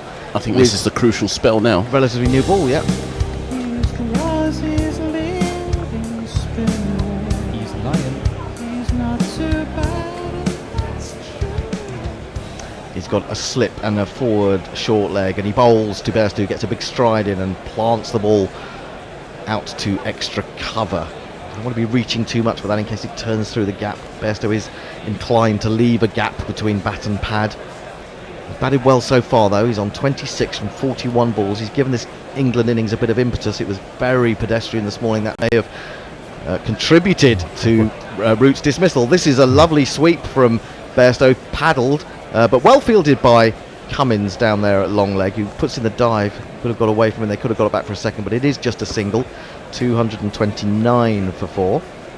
seeing that dismissal of Root. And it was quite interesting, wasn't it? Sky was showing him practicing that shot over mid-wicket in the nets this morning. He obviously thought this was a way to get at Nathan Lyon, but you have to question whether he would do it on his third or fourth ball when you know he's only going to bowl 2 overs because the new ball is due. So I think there was a bit of muddled thinking there from England. And also, it didn't look good, did it? It didn't. And the shot that he played in the nets was a beautiful Yes. arc, led by the top hand, whereas the one that he played ended up, perhaps because he didn't get to the pitch of the ball, being just a little flick. And that is what sent it into his inner heel and then off to be a catch. This is left alone by Stokes, the left-hander, now facing Nathan Lyon from round the wicket. A little bit of expert information from Dan Asnash. I must correct the grammar and lexis of your Japanese jingle. It should be scratch me, Sanji, not itch. I'm not sure which I one. don't know. Do you mean the 1, 2, 3, 4 one? Well, we were. I think it was Mog who did that jingle. In comes Lyon. He's got a one to really rip past the outside edge of Ben Stokes. This game is not over, not by a long way. That was a lovely delivery from Lyon. He could yet be the Australian hero when needed. He's a brilliant, brilliant bowler, one of the best off spinners we've probably seen. Wonderful dip, goes off the straight, in fact goes far too much in fact. But wow. I think Lyon's spell is crucial because these two are on the attack. Well, also, especially against Stokes, I think the left-hander, where he can bowl into those footmarks. He's done it again, a quicker ball that passes his outside edge as he pushes forward, and suddenly it becomes less comfortable for England. Absolutely enthralling test match. Is Colin Harrison, are you watching this? Colin Graves. Is it Colin Harrison? No. It's Tom Harrison. Colin Graves, are you watching this? This is the cricket that the public wants to see. Utterly gripping stuff at Headingley this morning. Here is Lyon again in bowls. He goes back to this one. He's probably relieved that he can go back to that one and play it off the pitch, and does so well up to extra cover, and there is no run. 229 for 4, Bairstow 27, Stokes 30. Obviously lunch is approaching, and Leah explains making gluten-free pizza is funny. You make the dough, roll it and put on your toppings, then you have to let the yeast do its thing for 30 minutes and it starts to bubble through the tomato sauce. That sounds absolutely wonderful. Getting hungry already. Indeed, indeed. Sometimes people kindly from all parts of the world send us pizza for lunch. They book us they buy us a pizza from a local taverna. Adam Kite makes a very interesting point. If this test does end in a tie, England need another 14 boundaries to win on countback. Where have we heard that before? Very good idea. Well, now, according to WinViz, England are favourites. They've just edged ahead of Australia. They're 51% to Australia's 48%, 1% chance of a draw. No, there isn't a chance. How can it be a draw? I mean, 1%, there's no percent. I mean, you would need the heavens to open for a day and 3/4. Someone's just having sympathy for the draw, aren't they? Just to give them a point. Don't leave him out. Poor old draw. A little bit like UKIP. Yeah, the draw is actually, you don't get too many draws. He must feel a bit sort of neglected. These days, in the old days, it used to happen all the time. These the draw days. he was the man, wasn't he? The draw. Or the woman. 229 for 4. Cummins to bowl. He's bowled 19 overs in this innings, taken 1 for 50. He's coming into the right-handed Bairstow with 3 slips and a strange position, shortish at cover. He's in and straight, but just slightly back of a length, and Bairstow gets in behind it and defends, and then walks away and allows the sweat that has been accumulating in his helmet to drip out. Very hot out there. Do you know what I find bizarre? That, like I say, England should go on to win this, but I find it very odd that England need to be criticised to high heaven to actually show they can bat properly. Oh, well, I agree. You shouldn't need to have to be like an under siege mentality to show that you're any good. Absolutely true. I'm totally with you on that, Mash. And I would say, and I don't know if you heard me say it earlier, as Bairstow waits for Cummins again, and he's onto the back foot. He's trying to force this one, but straight to mid-on. There is no run. You see, everyone's saying, oh yes, how well England batted yesterday, 156 for 3 at the end of the day, after being 15 for 2. And yes, they did bat well, with a bit of luck as well. But also, my feeling was that's the least we should expect from them. That's my point. That's just Test cricket. That is what you're there to do in Test cricket. England ended up, having a run rate of about 2.2 yesterday, and that's just that's just fine. Yesterday almost showed the decline in expectations in Test cricket that we Yes. thought that was good. Yes, absolutely. Yes, indeed. Cummins again in Bairstow. He might have, in another guise and in another situation and in another life, gone after that one, but he leaves it alone. He's desperately trying to rein himself in. Eamon Lahiri with a competitive point of view. After watching a few tests with players sporting names and squad numbers on the back, I've reached the conclusion that the people who complained about this were the biggest kind of insufferable twats on earth. Well, I'm not sure I'd go that far, but I don't see. I don't think there's any problem with it. Really, it doesn't upset me. It helps us, doesn't it? I'm pretty much a traditionalist when it comes to cricket, and yet I think this is a good thing, and it does help us a lot. At least we've kept whites. Not so much in this sort of game, but as this is a bouncer, which Bairstow ducks inside, but more so when we're covering teams that we don't know so well, or we haven't covered for 3 or 4 years, and there may be changes that have been made. I know you can look stuff up on the internet, but it's not the same as getting a growing familiarity with people, is it? Andrew Rollinson suggests, of course, England fans are pessimistic. We have seen England play cricket, football, sports, and play empire. England, world-losing superpower #1 in capitals. Well, I mean, bizarrely, even Trevor Bayliss looks moderately captivated by this, and that's not. Glenn McGrath still smiling. Glenn McGrath, of course, who said Australia still win the Ashes, and he may yet be right. This one is turned by Bairstow towards square leg, and there is no run. Evil Scooters tweets, "It's been great listening to you all week. Thank you very much." What? Where are you going? You can't go now. What do you mean? Where are you going?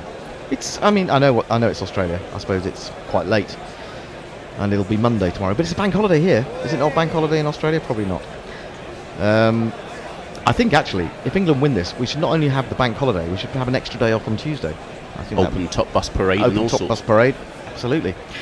Cummins turns to complete his 20th over. He's running in. He bowls to Bairstow. Oh, Bairstow has a little fish at that outside the off stump as it rises through to Tim Payne, and all that discipline where he's held himself from going after one out there finally erupts, and he has a little push. Matt Sells saying, just imagine if Juggly Joe could have held on to the 2 chances from one ball from loose bus change. We'd have about 100 to get now. I think we've got about 100 to get now anyway. yeah, we have got about 100 plus. And Julia Farman sends best wishes to Guerrilla Cricket. Go well today. Can England achieve what the Cooler King quite didn't? A great picture of Steve McQueen from The Great Escape. Yeah, well, we've got to leap over a few fences on motorbikes yet, so to get there. Out of interest, Hendo and Steve, I was having this conversation yesterday.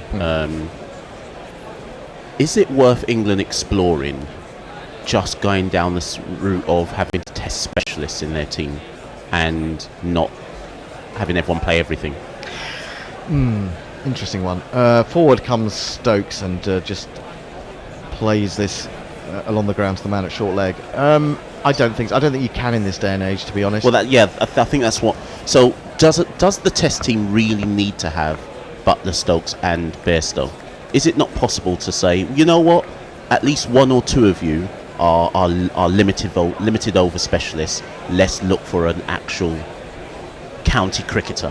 Well, I suppose as long as we value Test cricket above everything else, and I hope we will continue to do so, even allowing for what the ECB is doing, I think that will always remain the biggest test. And you feel like any player who shows great ability has to go through that rite of passage, don't you think? That's what I would feel.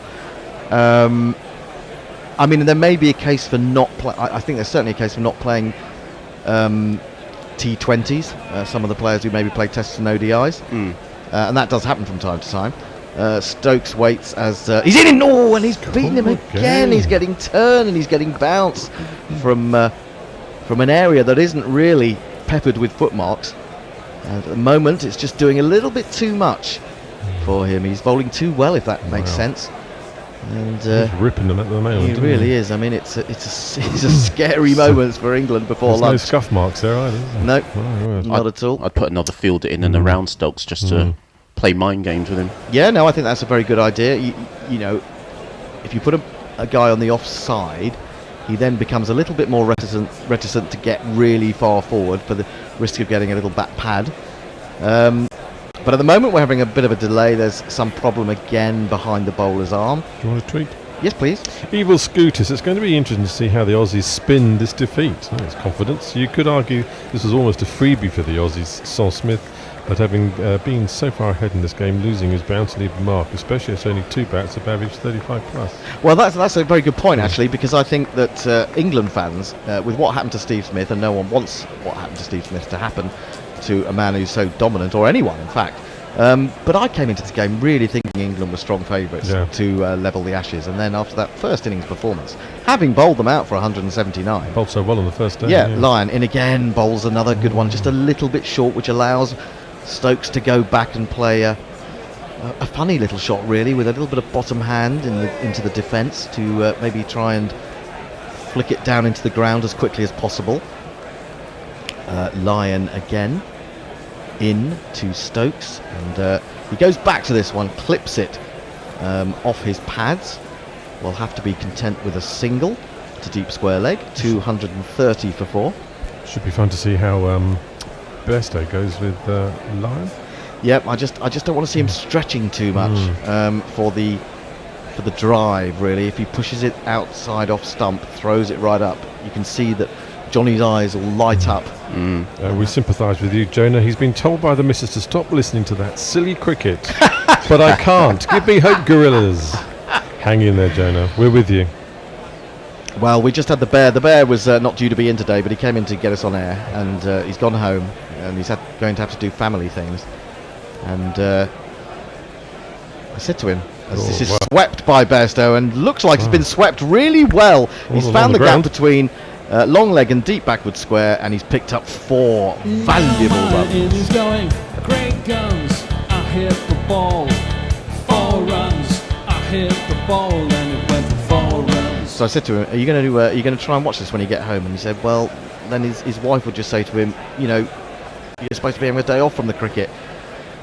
So he's going to try and watch it surreptitiously on his computer, and it may come back later. Lyon again to Bairstow. Lovely ball. That really dipped and turned, but it's looped up off pad. I don't think there was bat involved there, or was there?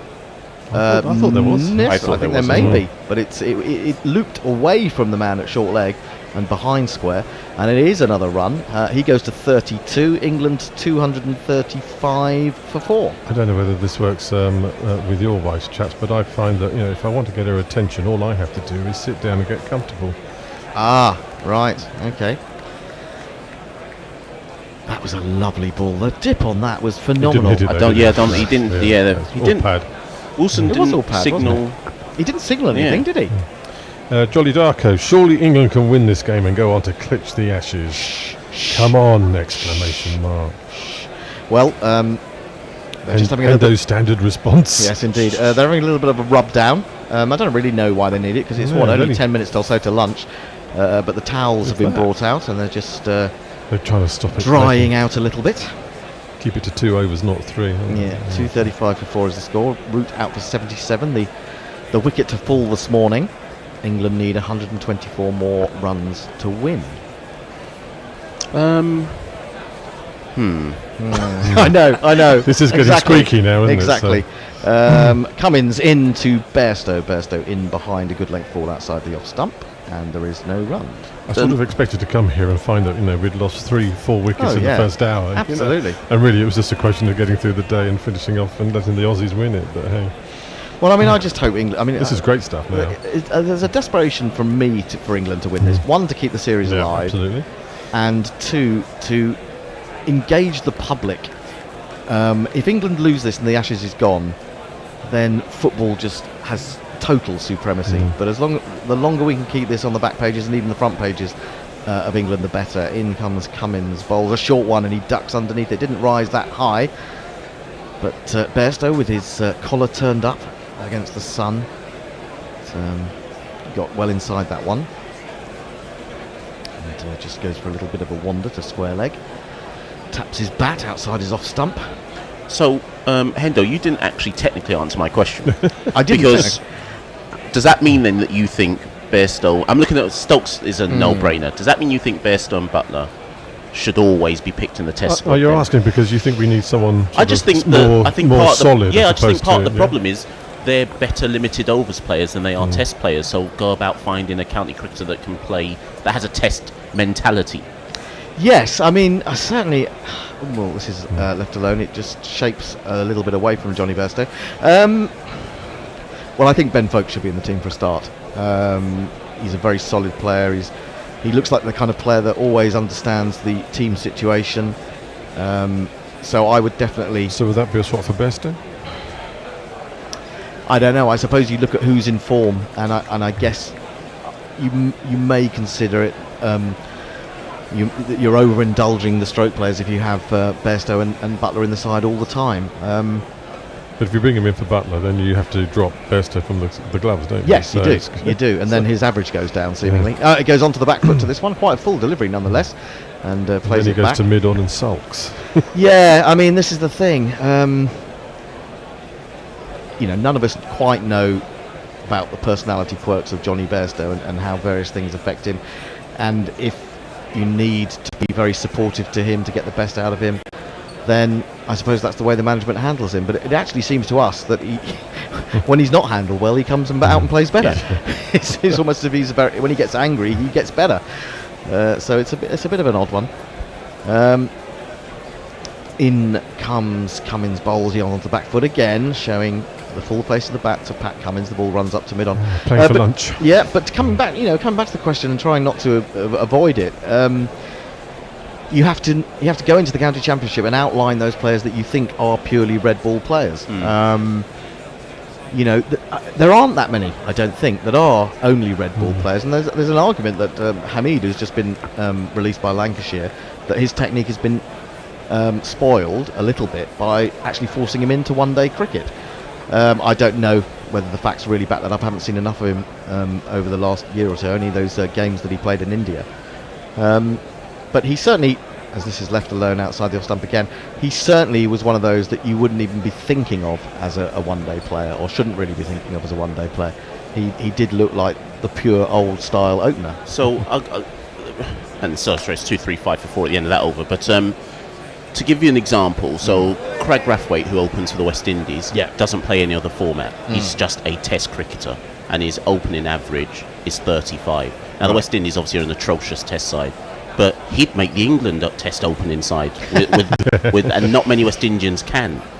Do you see what I mean? And he benefits from the fact that his job is purely to be the West Indies Test opener. And that certainly benefited Alistair Cook, didn't and it? he has the mentality of I open in Test cricket. Well, I suppose also the other thing is that quick scorers and stroke players, they take the eye much more, and people regard them with greater awe than they do the man who can play the moving ball but doesn't do spectacular things. I think that's one of the problems of English cricket. This is a new over from Lyon. He bowls it into the pads of Stokes and then tries to straighten it, which he does. It's defended on the front foot. So, yeah, I suppose it's a case of identifying perhaps those players quite early. But, unless the ECB or, England can say, as this is again bowled into his legs and he clips it to the man at short leg, unless central contract, the meaning of central contract can, well, it does allow England to say to a county, this is how you must use that player. power. Then that's, I suppose, that any sticking point really. Onto the front foot comes Stokes and defends that back to the bowler. I mean, I'm trying to think in the county game. Yeah, who who are the pure? Does anyone really stand out? Who are the? I mean, maybe the Twitter sphere can help us. Who are the Test specialists that you've seen in county cricket? Would you say? Isn't Gary Balance one? Obviously, he's not succeeded, quote unquote. Well, I think he has he succeeded plays to a ODIs point. and T20s. He does now, but I think he's he is more that sort of player, definitely. He's in again, bowls to Stokes. Stokes gets right forward, bat and pad close together, defends it back to Lyon. Is this going to be the last over before lunch? I think they'll get one more in. Oh no!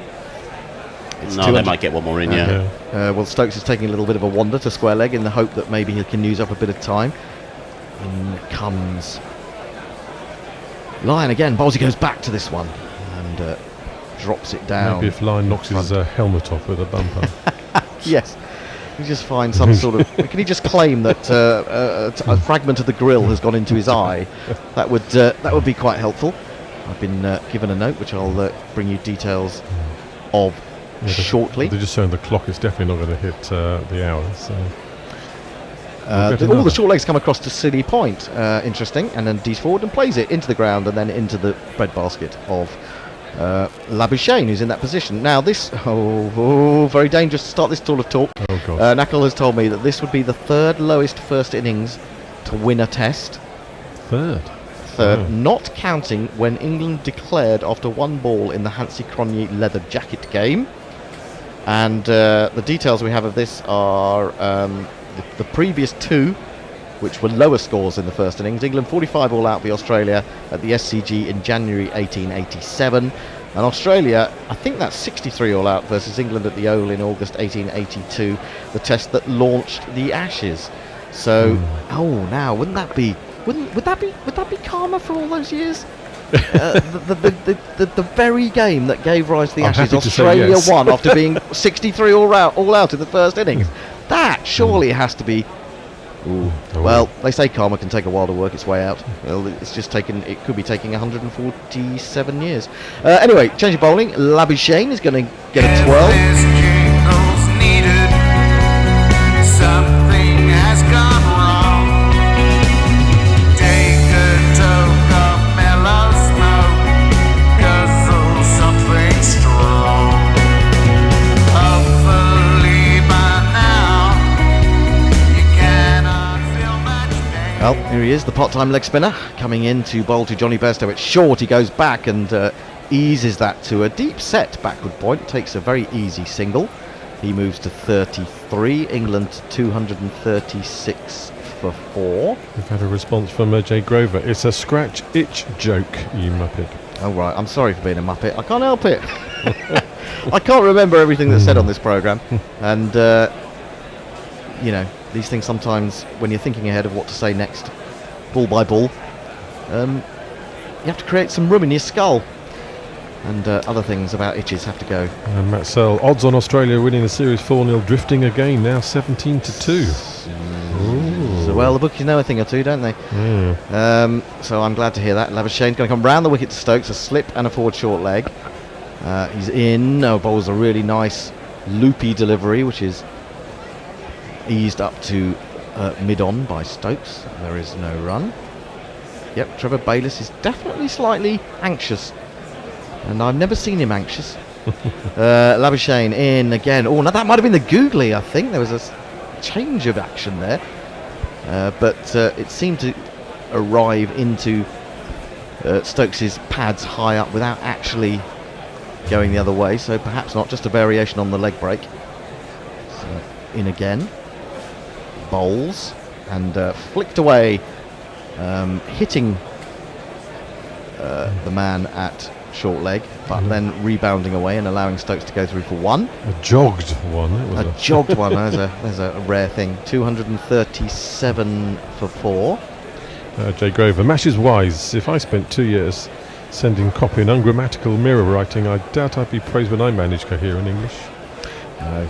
It's difficult to find coherent English, especially when you're excited by a cricket match. Anyway, we have 2 balls to go till lunch, we think. And it's Labuschagne coming back over the wicket to Johnny Bairstow. And Johnny Bairstow presses forward. He's looking for the single as that runs towards backward point. But he's just crept up a little bit, the man there. And this time there isn't one there. 237. Last ball before lunch. Oh, it's so tense. Will anyone be able to eat lunch? That's the question. He's in again, flat, onto the back foot goes Johnny, eases it through the offside again, and picks up the simplest of singles to the boundary edge, and as one, the Headingley crowd, especially the Western Stand, or the Western Terrace if you want to call it that, rises and applaud with vigour, because England have got through to lunch, losing just the 1 wicket, 238 for 4. They started on 156 for 3, so they've scored 82 runs for the loss of Joe Root. This partnership has been excellent from Johnny Bairstow and Ben Stokes. Ben Stokes, who was really struggling to get runs early on. I think he had at one point 2 from 64 balls. Has now moved into 30s. He's even hit a 6. It's been wonderful stuff. But my fear, I must leave you with a fear. And my fear is that lunch comes at a very good time for Australia. They need lunch more than England I do. think you're right there. So. And they will go back to the dressing room. They will forego the prawn sandwiches and salmon, and they will regroup. So we remain on a very tight knife edge. One session through the day. Yep. Thought of that. Burns went for 7, Roy for 8. That was yesterday. Seems like a long time ago now. Root made 77 before he was caught by Warner off Lyon. Joe Denley yesterday caught Payne bowled Hazelwood for 50. Ben Stokes 32 not out from 119 balls, and Bairstow giving the innings a little bit of impetus, 34 not out himself. Cummins has 1 for 50, Hazelwood 2 for 57. Neither of those have taken wickets this morning. Neither has James Pattinson. So nothing for the pace bowlers, but Nathan Lyon got that breakthrough. 26 overs, 4 maidens, 1 for 57 for him. And we will return with England needing 121 more runs to win to pull off a remarkable Ashes victory and keep this series alive. It could not be better poised. It could not be more nerve-wracking. It could not be more exciting. Join us for more excitement after the break. And in the meantime, we shall find you some highlights if we can while we go and have a long lie down. Until the break between innings, so I will be doing my ball by ball stint that completes this innings completely sober as a Josh today.